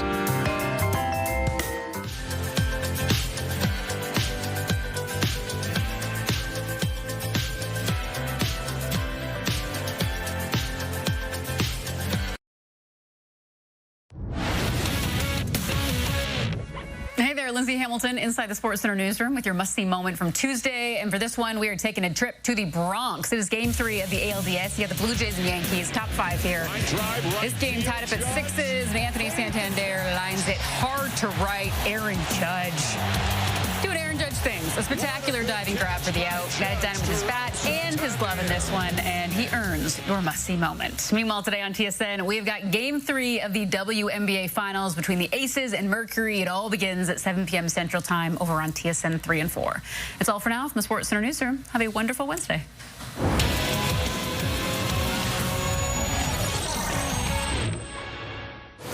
Your morning just got a whole lot richer. We're giving away a staggering $20,000, and it's time for today's code word. Imagine what you could do with an extra 20 grand. The possibilities are endless. Today's code word is treat. Head to the contest page on our website or scan that QR code on your screen. Enter the code along with your information for your chance to win CTV Your Morning Saskatchewan's $20,000 giveaway. In other news this morning, we were talking about the city of Saskatoon. They say a supervised area for their washrooms needs to happen along Spadina Crescent, and it's in need of costly repairs. City committee hearing Tuesday morning that having 2 commissionaires security guards at the washrooms located at Kiwanis Park North next to the Meewasin skating rink is saving the city money. Between May and September last year, the city say they saw a 31% reduction in incidents and nearly 70% fewer incidents requiring repairs or cleanup, with repairs costing roughly $5,000 per incident. City says avoiding 51 makes it break even. If no further direction is provided, the pilot with the Increased supervision will end at the end of this year, and the site will return to its previous monitoring schedule of 3 inspections daily. So have to the end of the year to decide. Let's head back out to Willow Park Wine and Spirits and join Janelle Lippi on the go. Good morning. Okay, well, I'm coming back to you now again from Willow Park's Wines and Spirits. Jonathan, we talked about some wines last hit. This time we're going to talk about some beers and even some scotch, so let's get into it. Beautiful. This selection here, we did the Pollyanna Hefeweizen, which is a truly traditional German wheat beer, which is beautiful in color and straw, right? A little hazy, cloudy because of that wheat that's in there, but this is a legendary brewery. When you go to Oktoberfest, which is this time of year, you have giant, beautiful, big breweries that are all over the place and within this area. And this is one of them that you get to adventure, and you have there all the big tables. The second beer, we went local. We did Cats on the Cream Ale by our friends down at Rebellion here in Regina. This is another legendary beer, much darker, much richer, with beautiful spices of Christmas spices of cinnamon and nutmeg, and a legendary beer. The first year they did it, it was sold out by Christmas. So they've made a lot more of it in the last coming years. And the final one is, because it's nice and getting a little nippy out there, a little colder, so we decided to do a great scotch. Very well known producer from Glenfargus, 15-year-old. This is a signature version of what this is. We like to call it in the whiskey world as a sherry bomb. So it's very rich. Again, we're very much like this beer. You get that Christmas notes and all that cinnamon and everything in that. A lovely product for this time of year. So all here within Willow Park Wines and Spirits, down at our stores in Grasslands and Normanview and in Saskatoon. So enjoy. Well, thank you, Jonathan. Once again, very informative. You and I are going to be back one more time here this morning. Don't worry. We're coming back to you. We've got a little bit more information to pass along your way.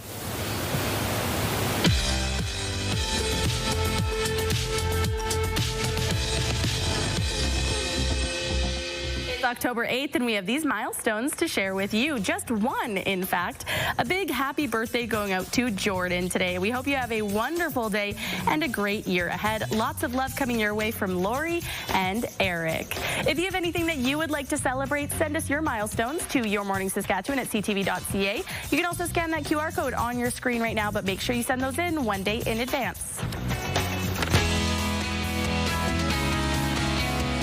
Hey, good morning. It's Brandon. Day 3 down at Sandals South Coast. If you want to join us, get those passports in. Listen to the radio from 6 to 6 p.m. Put them on our website, and you can win. If you plugged them in yesterday, I'll be giving you a call personally from Sandals to come join us. Then you can do cool excursions like I did yesterday. We took a bus ride to WS Waterfalls. It was beautiful. We got to walk up the waterfall, and I got to rope swing into the river. It was beautiful. I did pretty good. It's pretty awesome. So if you want to join us, go to PureGush927.ca.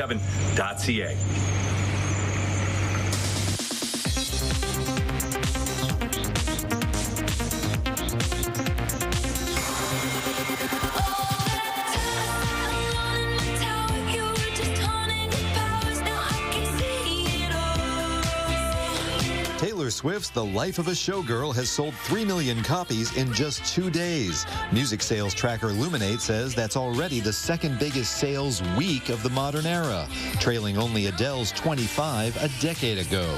Of course, Swift's latest blockbuster has 5 more days to set the record. The only concert feature ever filmed with IMAX cameras is returning to theaters. Rolling Stones at the Max, filmed during the band's 1990 Steel Wheels Urban Jungle Tour, has been digitally remastered with a brand new sound mix. Tickets go on sale October 23rd for a limited run in IMAX theaters worldwide beginning December 10th. The houses are bigger, the weather is warmer, and tan lines are outstanding. Beverly Hills 90210 is 35 years old. To celebrate, Paramount is releasing all 10 seasons remastered in 4K Ultra HD. The series bundle hits digital platforms October 20th. In Hollywood, I'm David Daniel. Minneapolis anymore.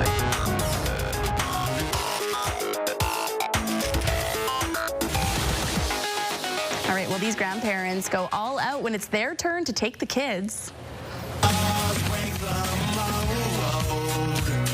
It's a cool place. Come on. They arrive in a decked-out golf cart, pour some fancy juice in champagne glasses, and have themselves a little bit of a party. Cookies, too. Yeah. Might as well.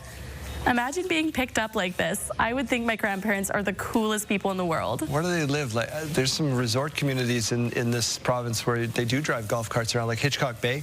It's like Van Wilder. Just jump in a golf cart and go. So yeah, I do know. That's where I need to go. Some people at like campgrounds, seasonal campgrounds, have golf carts. So if you are watching and you are one of those people right now, maybe consider this for your grandkids. Yeah. Hey, have you ever wondered what your dogs do while you're not around, or maybe when you are around? Take a look.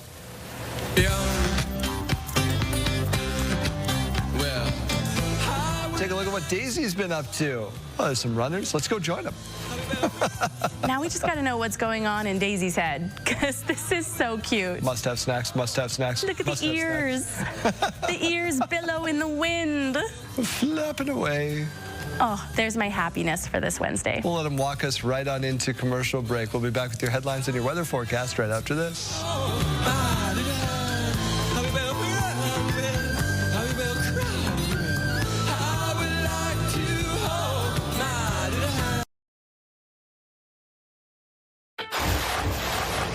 It's Wednesday, October 8th.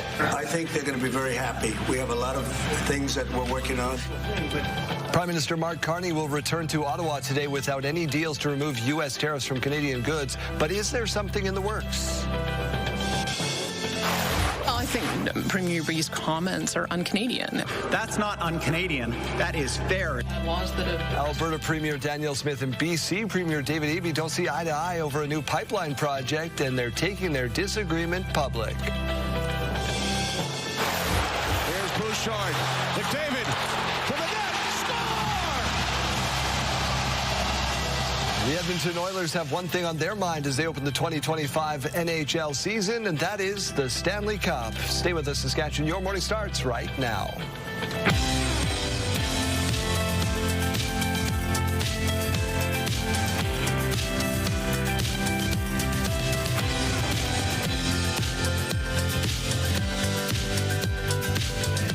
Welcome to Your Morning Saskatchewan. My name is Daryl. And I'm Kayleen Swatsky. Thank you so much for starting your day with us. We've renovated this whole set. We've got it beautifully done. Every morning, Director Corey comes in and mops, apparently in bare feet. We have found footprints. Yes, we found little prints around. Footprints. I had to have him come down Cinderella style to match the foot to the footprint. This is just, come on, guys. Let's get it together. Let's get on to your news for this part of the hour. He hates me right now.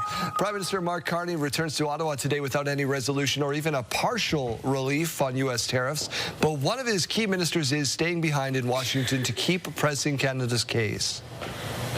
I'm more optimistic today after those discussions at the White House than I was when we arrived in Washington yesterday, but recognize that we still have some work to do. Carney met with U.S. President Donald Trump at the White House Tuesday afternoon. Trump told reporters that Carney was going to walk away, quote, very happy, but showed no signs of relenting on tariffs, and no deal was announced.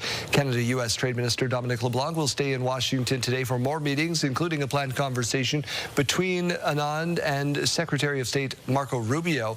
For his part, the Prime Minister is having a working breakfast with Joshua Bolton, the President and CEO of the Business Roundtable. Carney will also be in question period today. The Premiers of BC and Alberta trading barbs over a contentious issue of a pipeline to the North Coast. Danielle Smith even called David Eby's response to her plan un-Canadian. That had Eby firing back. Rob Buffum reports. Pipeline politics got personal Tuesday.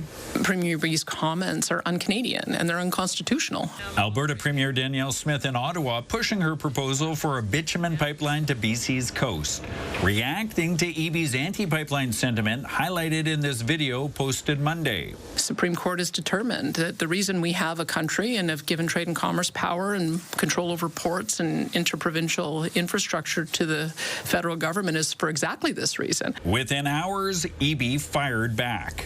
It's not the Danielle Smith show, it's the Canadian team. And we all deserve the same opportunity for the same federal funding for our projects as she does for hers. That's not un-Canadian, that is fair. EB's energy minister had his back. The definition of being Canadian isn't to agree with everything that Danielle Smith says. But the leader of the official opposition thinks Smith was right. Danielle Smith called out David Eby, and I commend her for it. He does need to be called out for blocking the prosperity of Canadians. But the timeline for an actual pipeline is likely a long ways away, says this political scientist. We are so far away from anything happening that it's premature. This is like a bench-clearing brawl before the puck is dropped. Smith, who met with Prime Minister Carney Monday, says he told her he'd have an answer by the Grey Cup in mid-November on whether the pipeline gets the green light. All it takes is the Prime Minister to say yes. And so I'm hopeful that we'll be able to get to that by mid-November. EB again didn't hold back. If Alberta gets a $50 billion publicly funded pipeline, then I want a $50 billion federal guarantee for projects in British Columbia as well. And I want $50 billion for every province across Canada and every territory, because their projects are just as damn important as Alberta's project is. At this rate, the biggest blows during Grey Cup might not be on the field. Robert Buffum, CTV News, Victoria. A few days ago, immigration, refugees, and Canadian citizenship claimed 47,000 international students were living illegally across the country. Across the province, there are 14,400 international students, according to the government of Saskatchewan, which makes up about 27% of the post-secondary population. The province claims that the majority of these illegal students are living in BC, Ontario, and Quebec. International students play a very valuable role. They help us address labor gaps that we have. They provide a stimulation to the economy. They spend $461 million here in Saskatchewan and create 4,300 jobs. So a very valuable asset for us here in Saskatchewan. According to the province, they hold an 88% compliance rate and started monitoring abuses in the international student system about 2 years ago.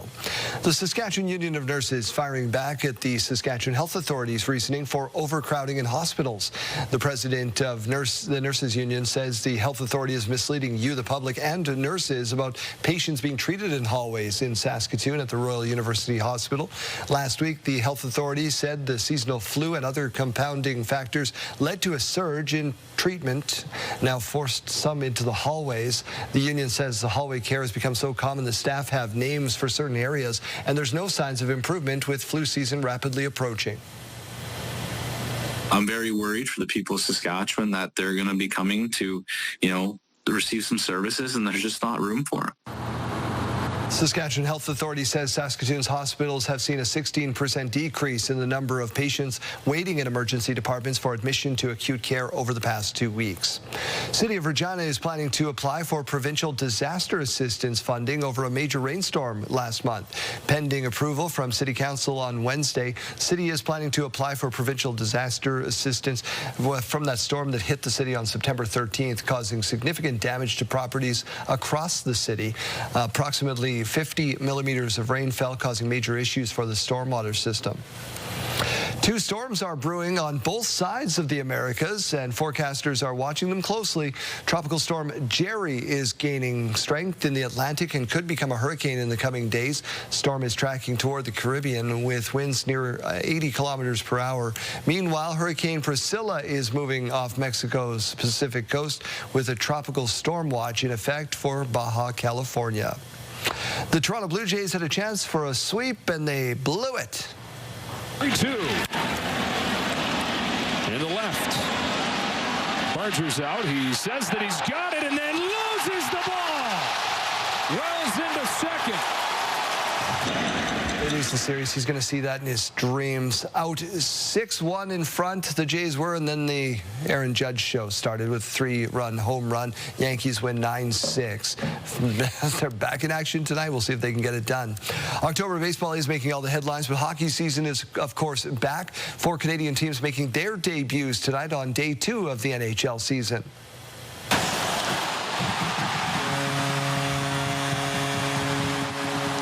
Two classic all-Canadian rivalries will hit the ice. Toronto Maple Leafs take on the Montreal Canadiens. The Edmonton Oilers welcome my Calgary Flames to town. Oilers finished as runner-up to the Stanley Cup champion Florida Panthers last year.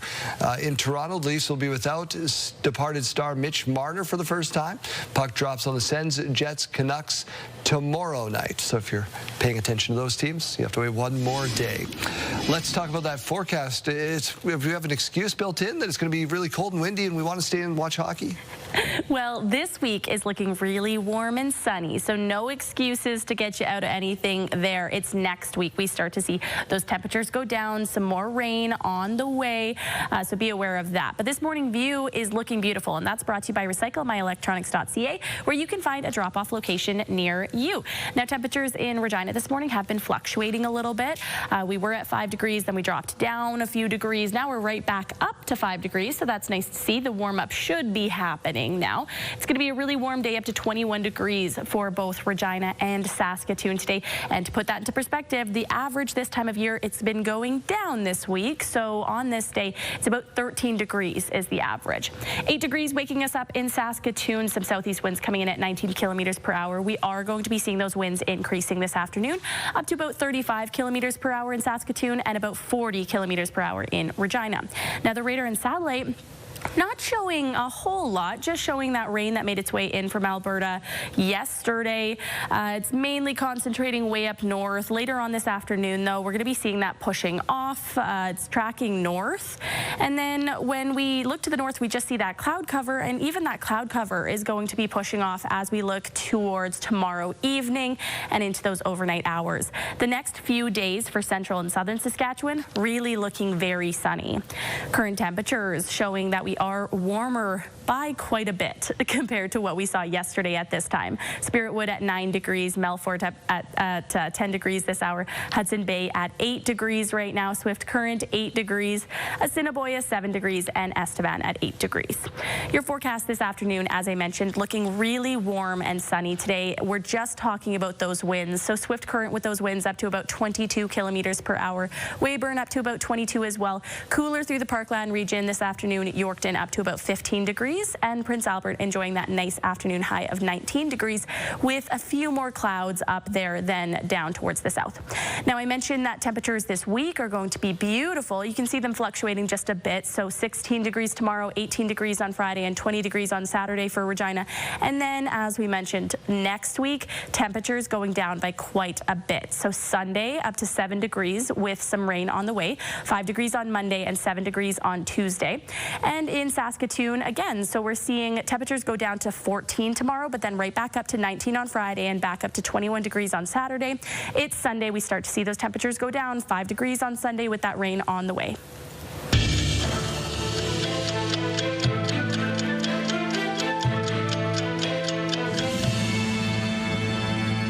On this day in 1984, Canada's songbird Anne Murray became the first Canadian and the first woman to win the Country Music Association's Album of the Year award.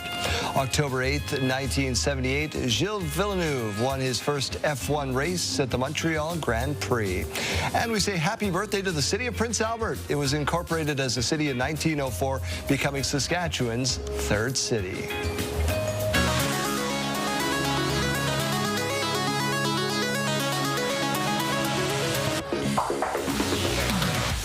Well, in case you missed it, Hong Kong's Moon Festival kicked off with a dancing fire dragon.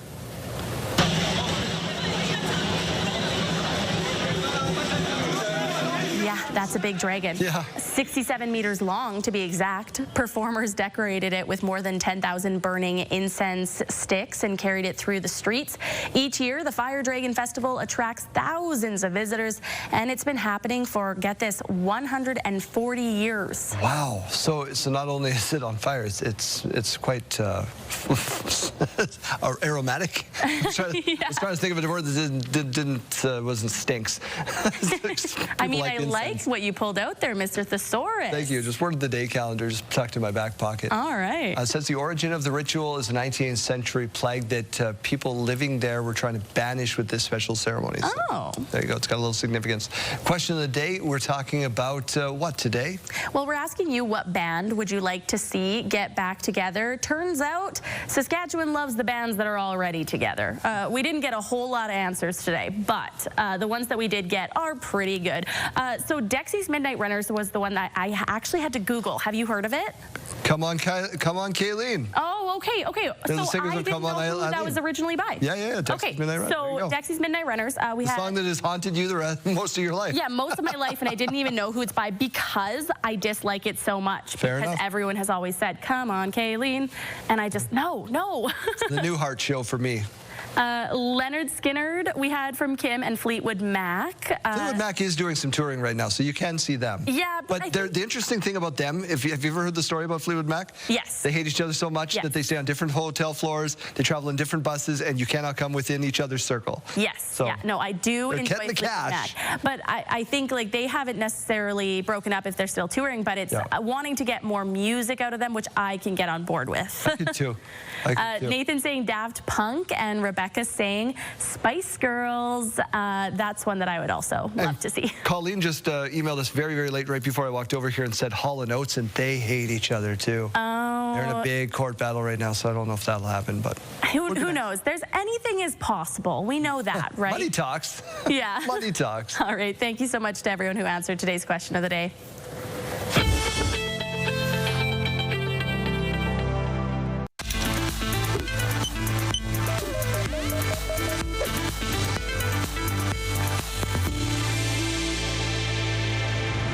Scoliosis is a condition which causes curvature of the spine, which can be very debilitating for the 3 to 4% of the population it affects. A recent study conducted with the help of Saskatoon synchrotron is examining how zebrafish can help researchers with early detection of scoliosis in children and teenagers. They have organ systems similar to humans. They share similar physiology. About 80% of all disease-causing genes are shared with zebrafish. So it allows us to really model human disease states and understand disease mechanisms. The Canadian light source is similar to an incredibly powerful microscope, which allows researchers to see the atoms and molecules that make up different matter. As a species, zebrafish are prone to scoliosis, and learning more about the potential causes can help with early detection and intervention in humans. So looking at, for example, a zebrafish, looking at the spine of a zebrafish, because it's small enough, we can start in the laboratory. We can look at how the spine changes due to oxidative stress, and that helps us understand how a disease like scoliosis will happen in the human. According to Saruna, there is currently no way to determine which children will receive a diagnosis or how severe the condition will become. And right now, the treatment options really are wait and see.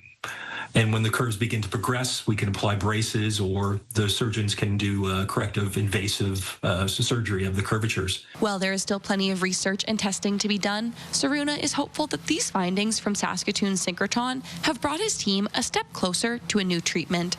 A clinical study is currently underway at Sick Kids Hospital in Toronto to see if these findings in zebrafish could be applied to humans. What I'm hoping is that because we've demonstrated a simple, non-invasive, over-the-counter therapy can work in our zebrafish models, if this translates, it may be a way of actually preventing severe curve progression in patients.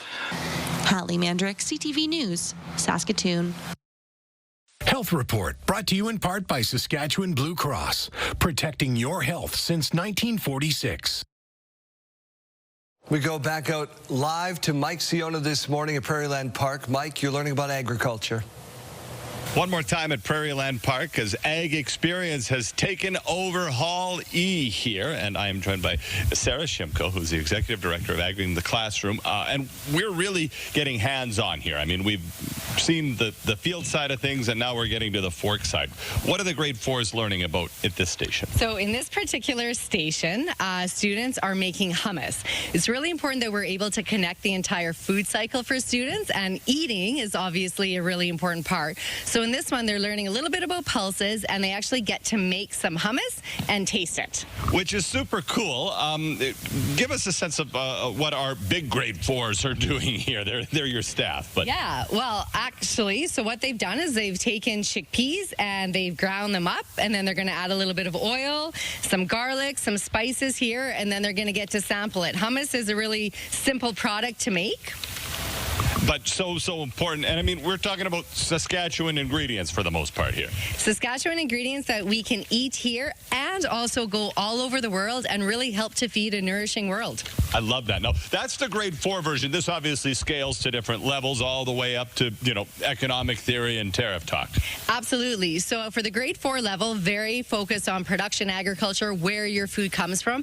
As students get older, we really dive into deeper topics such as tariffs, trade, careers, environmental stewardship, all kinds of really important information. Fantastic. It doesn't matter what classroom you're in, they can bring agriculture to it. The Ag Experience here at Prairieland Park started yesterday, runs today, goes tomorrow for the grade 4s. And if you want more information on that or anything else, go to the website on the screen.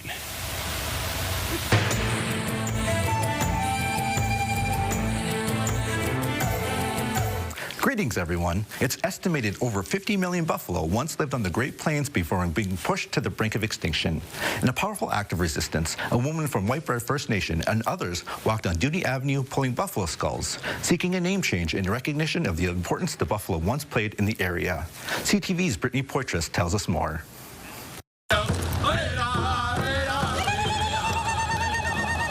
Kekutue pulls 13 buffalo skulls down nearly 30 kilometers of Dudney Avenue, a road that carries a colonial legacy. She says this walk is about recognizing the erased history of the buffalo in Regina. This was a community that was alive with buffalo, and wherever the buffalo were, we were. And so, that history isn't shared. And people like Dudney, made sure that wasn't. Dozens of others have joined her to reflect on the colonial past of Edgar Dudney, while also honoring the buffalo. We're honoring the Tatanga for being providers. Our goal is in the future that name is changed to Tatanga, to honor them, and that is reconciliation. According to those in attendance, the walk is also about support, awareness, and healing. What we're doing is to better our community, to bring awareness to who we are and to who our people are, like Indigenous people, and the history that we've had, and especially with the buffalo around the city. For Kekutue, this walk is a reminder that Indigenous history extends far beyond Canada's colonial documents. The province of Saskatchewan is only 20 years old. Our culture and history and language and connection is thousands and thousands of years old. Organizers say there will be more walks in the future and more push to change the name of Dudney Avenue to Tatanga Avenue. Brittany Poitras, CTV News, Regina. If you have a story you would like to see in this segment, here's how to reach us. You can contact me by email, and you can also watch past episodes and segments of Indigenous Circle on our CTV Regina and CTV Saskatoon websites. Indigenous Circle is brought to you in part by Saskatchewan Indigenous Enterprise Foundation, growing the First Nation entrepreneurial spirit. Well, when it comes to farmland realty, one name comes to mind, Ted Cockwell. And as luck would have it, he is sitting right next to me. Good morning. Good morning, Mike. How you doing? I'm doing well. Nice to have you. Obviously, fall is here. The grain is in the bin. Talk to me about the farm real estate market. What are we seeing out there? Well, I'm going to talk to you a bit about the past, and that'll let you know sort of where we're at and where we've come from. So the past 15 years, we've had this really good run in grain farming, for sure, where farmland values were on this really steep incline. And nobody thought that it would last that long or that they'd go up that quickly, but they did. And we're at the point now where it's just cooling off a bit. There's farmland values are still going up, but not at the rate that they were 6 or 12 months ago. Okay. And so we know that farmland values are primarily driven by profitability at the farm gate. So we know profits are down a bit. So we're telling people this is a great time to sell because they've ridden the market right up to the top. It's cooling off a bit. but people are still spending money from yesterday, you know, the day before, the year before, and there's not much inventory. So we think the market's going to be softer in the months ahead than it is today. Okay. Now, what about regionally? Because, I mean, all farmland is not created even, as we all know. Yeah. You know, we hope you've got just those prime quarters sitting there waiting to sell. But regionally, is it different in different parts of the province? It really is. So like I said earlier, profitability drives the whole market. So if you're in an area where you've had good crops for the last several years, then that market will be a little bit hotter than if you're in an area where things have been cooled off. So, you know, unfortunately, there's some places down in southwest Saskatchewan. They've been dry for a few years, so the market's a little cooler there. And if you're in an area like East Central or Northeast where they've been getting some banger crops, that market's a lot more robust. Okay, makes sense, right? Absolutely. I mean, it's simple economic theory. Now, of course, as we said, we never know where things will go from here, but it's always good to know where we've come from. And Rome wasn't built in a day, nor do I imagine that farmland gets sold in a day.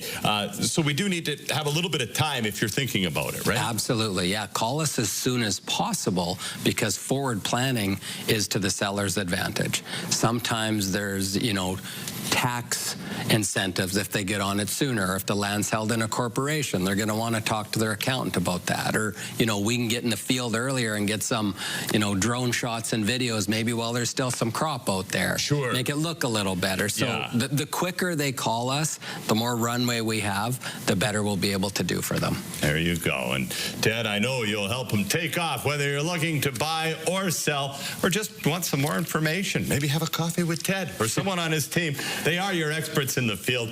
You can get them at cockwellgroup.com.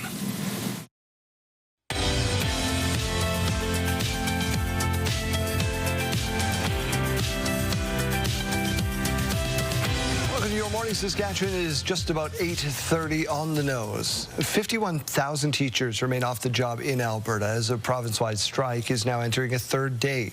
Jacqueline Wilson tells us about a petition launched about education funding.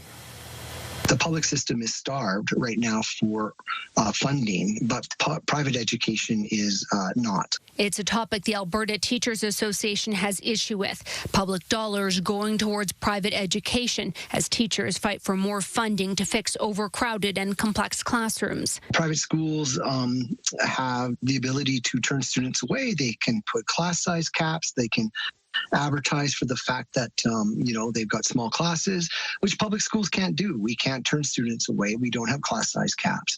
And they also can charge tuition. A new citizen-initiated referendum question approved Tuesday aims to divert that private school money back to public schools.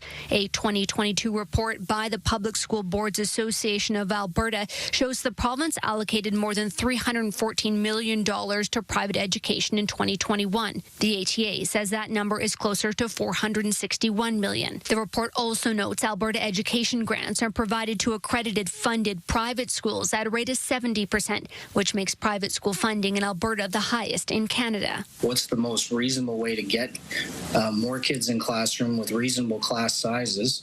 You know, some of those alternative paths definitely take pressure off the public system as well. Both the province and ATA say they're only in exploratory talks. We've said from the beginning to the teachers union that they've got to go find out what their members really want and come back to a table. We have to come back to the table with something. What's the point in having a third negotiated settlement that the teachers reject? What's unusual about this strike is that it doesn't seem like the parties can even agree on what the problem is, let alone find solutions. The Premier and Finance Minister said on Tuesday they could force teachers back to work after the legislature resumes October 23rd. If we get to the end of the month and nothing's changed, and especially if the ATA hasn't returned to the table formally, then we'll have to consider everything. Jacqueline Wilson, CTV News, Calgary. The union representing striking Canada Post employees says it will meet with the federal minister in charge of the Crown Corporation tonight. This comes after the union accused Ottawa of trampling on the collective bargaining process. Postal workers returned to the picket lines nearly 2 weeks ago after Procurement Minister Joel Lightbound announced sweeping changes to Canada Post's mandate. The changes include permitting the end of daily mail delivery, the expansion of community mailboxes, and the closure of some rural post offices. Canada Post welcomed the changes and tabled new proposals last week, which introduced provisions related to expected job cuts. Former FBI Director James Comey is expected to make his first court appearance today over allegations he lied to Congress in 2020. The former FBI Director is set to be arraigned at a federal courthouse in Virginia. Comey is accused of misleading lawmakers over his 2020 testimony in Congress. Now, the indictment includes counts of false statements and obstruction, allegations Comey strongly denies. It came after U.S. President Donald Trump publicly pressured his Attorney General to bring charges against many of his political enemies, including Comey. Former Manitoba Premier Heather Stefanson has been fined $18,000 for a conflict of interest violation. An ethics commissioner report found Stefanson tried to get a mining project approved after losing the 2023 election. The commissioner says the attempt goes against the rule, keeping outgoing governments from making major decisions. Stefanson says she was acting in the public interest. Prince Albert is moving forward with an overdose prevention team. Prince Albert City Council moved Monday to approve a $3 million grant agreement with Health Canada to develop an overdose prevention team. The overdose rate in Prince Albert is double the provincial average. I'm hoping with, these and maybe a couple more initiatives in the future, they were able to actually see some data come out of these things and target these areas. Health Canada agreed to fund the initiative from September 2025 to March 2027. Seniors took the spotlight in Saskatoon Tuesday at an event geared toward keeping those in their golden years informed about healthy aging. The Saskatoon Council on Aging hosted its annual Spotlight on Seniors showcase. The event's theme, very long. Listen to this. Aging doesn't mean slowing down. It can be a chance to explore new opportunities and stay active. Try fitting that on a postcard. Almost 1,000 people from across the province visited the event, which featured blood pressure checks, manicures, pedicures, and topics like housing and travel information. Well, definitely through becoming active, socially and physically, that definitely helps. And seniors are living longer, for sure. So, yeah, I think their quality of life is getting better with all the services that are offered. Organizers of the showcase, which is now in its 26th year, by the way, hope that spreading the word that getting older means you can discover new possibilities. This year's Nobel Prize in Chemistry goes to 3 researchers in the field of metal organic frameworks. Chemistry could be used to create entirely new materials with unheard of properties. So I know what you're asking yourself, what are metal organic frameworks? Well, it's a type of metal able to harvest water from desert air, capture carbon dioxide, store toxic gases. The 3 winners today will receive funding and other things. They've been credited for finding a way to put large cavities into metal so they can hold more stuff. The first Trans-Canada Clash, Moose Jaw Swift Current, went all the way to overtime. This comes in. Shot! Scores! Hudson Darby. Oh boy, Hudson Darby's 3rd of the year was the game winner less than 3 minutes into the extra session. The Warriors earned a point after trailing by 2 goals for much of the game. Both teams back in action this weekend. How about the Blades? Mishandled. Now here's Lang in front. They score! Let's go! Turnover by the Giants. The trademark goal call from Les Lazaruk on your radio dial last night. Dominic Peter had 2 goals, his 2nd straight game, as the Blades knocked off the Vancouver Giants 6-1. Blades have now won 3 in a row. Take a wrecking ball and knock it all down. Turn every too big city to a small town. Put all them slicks in the... One of Nashville's hottest country musicians is Saskatoon bound. Hardy is bringing his country tour to SaskTel Centre Thursday, February 12th at 7 p.m. He'll be joined by Cameron Whitcomb and McCoy Moore. Hardy is also going to be solving some mysteries, apparently. It's get to our weather center and talk about, we were talking about bands that we think we should get back together, right, in our question of the day. Spice Girls seems to be a leading answer, I think. Yeah, well, I mean, Spice Girls is one of those iconic ones that everybody knows, and they'll never go out of style, right? Fair enough, fair enough. These temperatures aren't going out of style, but we're losing them quick. Yeah, unfortunately, they will go out of style by Sunday. We would love if they stayed, but unfortunately, they are going to be going down. We have to enjoy this week while the temperatures are still nice. To put it into perspective, the average for this time of year has been going down this week. It's about 13 degrees for Regina and Saskatoon. Today, both cities going to be reaching that high of 21 degrees. 5 degrees to wake us up, though, in Regina. We've been seeing that cloud cover reducing so far this morning. 8 degrees in Saskatoon, so that temperature has been fluctuating. It's actually gone down in the past few minutes. Winds, though, going to be going up as we make our way further into the afternoon. The radar and satellite not showing a whole lot throughout the central and southern parts of the province, but we are seeing some more of that rain into the north, and that made its way in yesterday, really impacting the north overnight.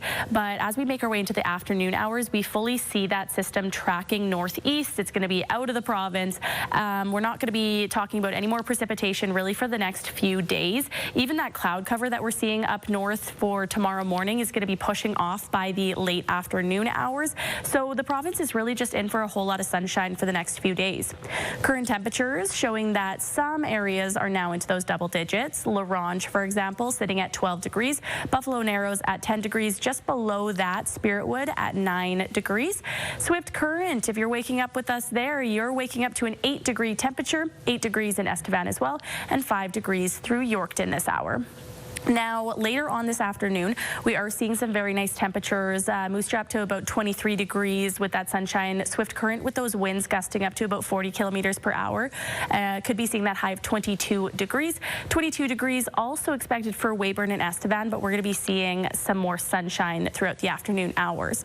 Now, we said 21 for Regina today. Tomorrow, it's going to be falling just a little bit, but it's still going to be a very nice day. 16 degrees with that sunshine. 18 degrees on Friday, and then right back up into that 20-degree temperature on Saturday. So this week, beautiful. Next week, temperatures going down below the average. 7 degrees on Sunday for Regina with that rain expected. 5 degrees on Monday and 7 degrees on Tuesday. In Saskatoon, more of the same. So we're seeing 21 today, dropping down to 14 tomorrow, up to 19 degrees on Friday, 21 on Saturday. And then again, next week is when those temperatures really fall off. So 5 degrees expected for Saskatoon on Sunday, 4 on Monday, and 6 on Tuesday. Your morning just got a whole lot richer. We're giving away a staggering $20,000, and it's time for today's code word. Imagine what you could do with an extra 20 grand. The possibilities are endless. Today's code word is treat. Head to the contest page on our website or scan that QR code on your screen. Enter the code along with your information for your chance to win CTV Your Morning Saskatchewan's $20,000 giveaway.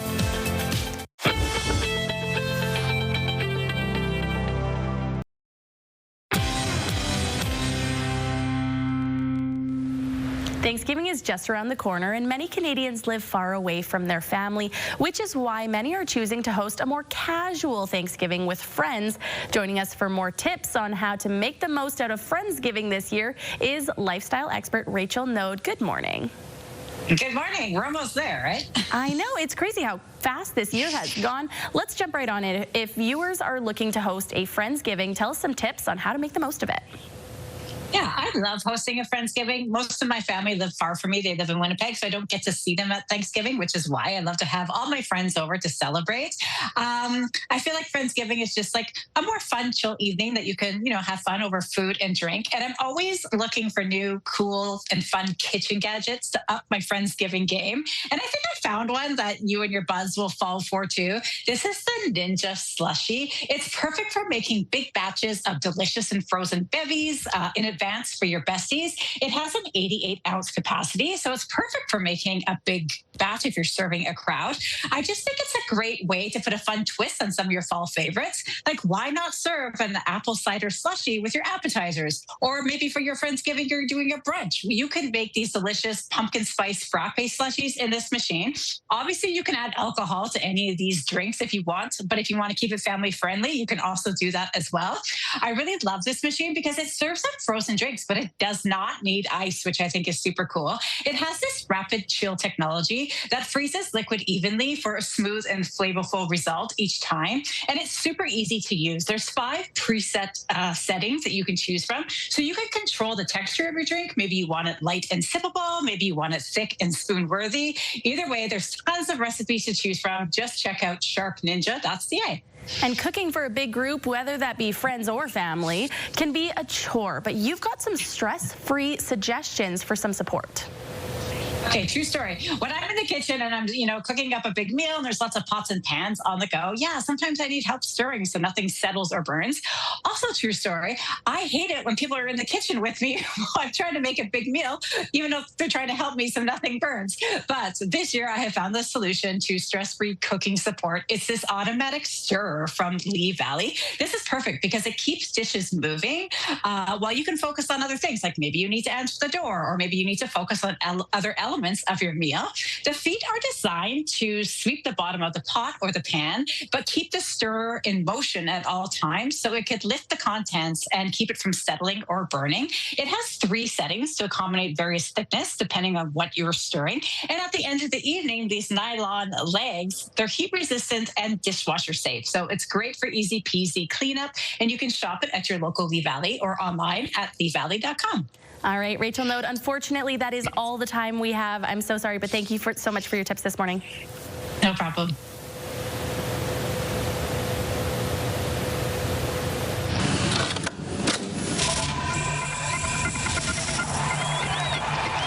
Before they were called the Thunder and before the U of R had the Rams, Regina's junior football team was called the Rams, and they had some classic battles with the Saskatoon Hilltops.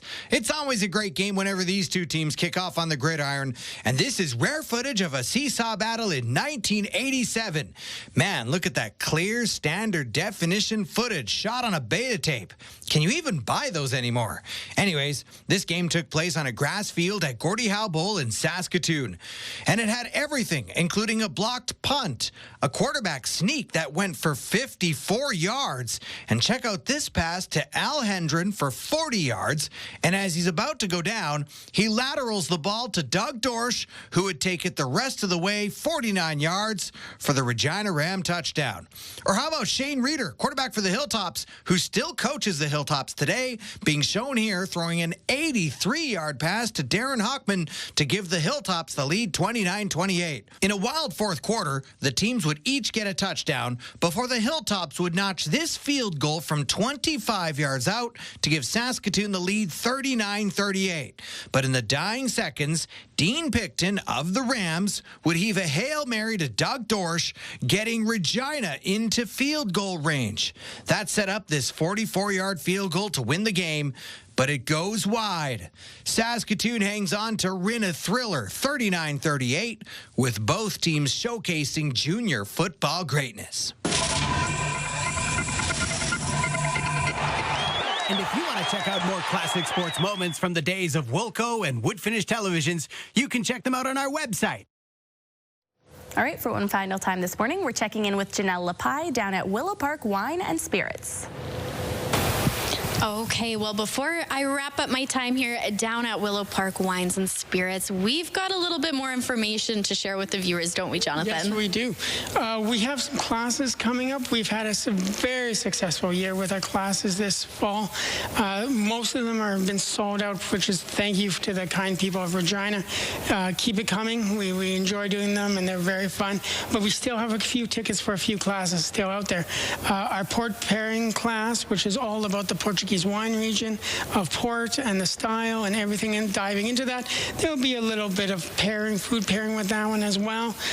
We have Bordeaux's Best. So for those out there kind of struggling with their cab sauves and they want to find a region where it all started, the Bordeaux's Best wine region will be fantastic for those cab sauv drinkers. And we have Whiskeys of the World tickets still.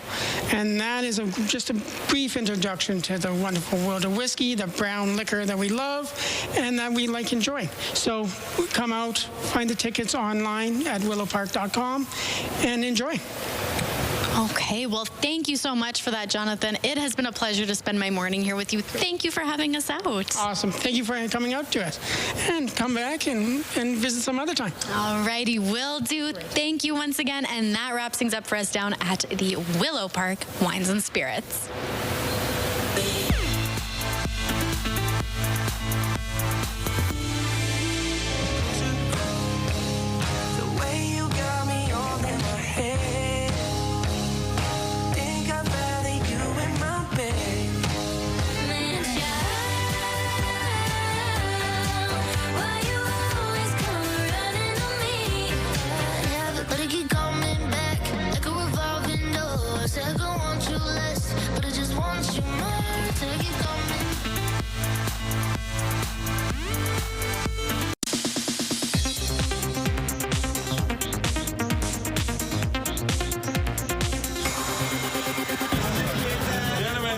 Jared Leto and Jeff Bridges walking in the red lights at the Hollywood premiere of Tron Ares. Disney's third sci-fi installment of the Tron movie franchise hits theaters this Friday, with Leto starring as Ares. I think everybody on the set felt like, we were working on something special, that, a movie that we've enjoyed in the past, and we really wanted to honor the work that has been done before. Disney is the parent company of ABC News. Taylor Swift is weighing in on the reception to her most recent studio album, The Life of a Showgirl. The pop star thanked fans who responded positively to the album on Apple Music's Zane Lowe podcast. And as for those who weren't so into it, Swift says she welcomes the chaos and that she has a lot of respect for people's subjective opinions of art. You've spent a lifetime battling monsters and men. The Witcher Season 4 is out with its latest trailer. In it, Geralt, played by Liam Hemsworth, finds himself on a quest to find Ciri, played by Freya Allen. Lawrence Fishburne also joins the cast this season. Look for Season 4 of The Witcher to hit Netflix October 30th. Happy birthday to Matt Damon. The star of the Jason Bourne franchise, Good Will Hunting, and Ocean's 11 is turning 55 today. That's what's happening in Hollywood. Melissa O'Don, ABC News. Okay, you ready to kick some...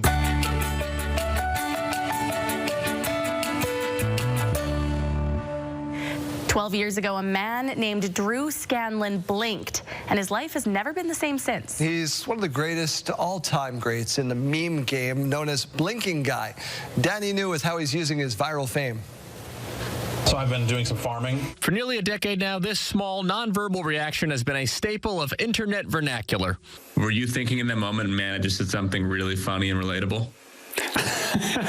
Not at all. Drew Scanlon has been known as quote-unquote Blinking Guy since 2017. That's when this clip from a live stream with the video game reviewing website Giant Bomb exploded as the meme you use to convey subtle irritation. Vox even ranked it the 11th greatest GIF of all time, ahead of ones featuring DiCaprio and President Obama. A lot of times it doesn't feel like me because I didn't really have anything to do with it besides the fact that it's my face. Well, the clip is actually from 2013 when this Bay Area video producer was reacting to a dirty joke we're not going to play for you. However, Drew has no idea how it became so popular 4 years later. Please. As you wish. In fact, Drew says most people tell him they thought this was a clip of actor Carrie Elways, including... My wife thought that's who it was until she met me.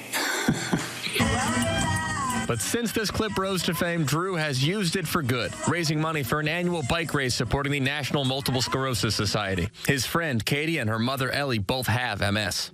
I've just been floored with the reaction. So once a year, Drew posts to his rarely used social media account to say, "Hi, Internet, I'm Drew, and this is my face." He then directs his followers to a donation link. This year, his post on X has picked up more than 21 million views, with one commenter writing, quote, "Not all heroes wear capes. Some just blink confusedly." Over the years, Drew says this strategy has helped him raise more than $300,000 for the MS Society, partially thanks to a famous moment he feels he had nothing to do with. It was a gift that was given to me, and I thought that, well, I should just pay it forward. If you want to donate, the website blinkingguy.com takes you directly to the donation link, which he will keep open for the rest of the year. We'll see if I can do it. Is that good? All right. In New York, for ABC News, I'm Danny New. Kind of looked like you got hit between the eyes with paper there. It's like... Danny New is doing what everybody wants him to do. This is real investigative journalism. Well, all these years later, I love that meme. He didn't answer the one question, which is, what's number one? What's the number one most used? We have to look that up. Let's get to your sidebar.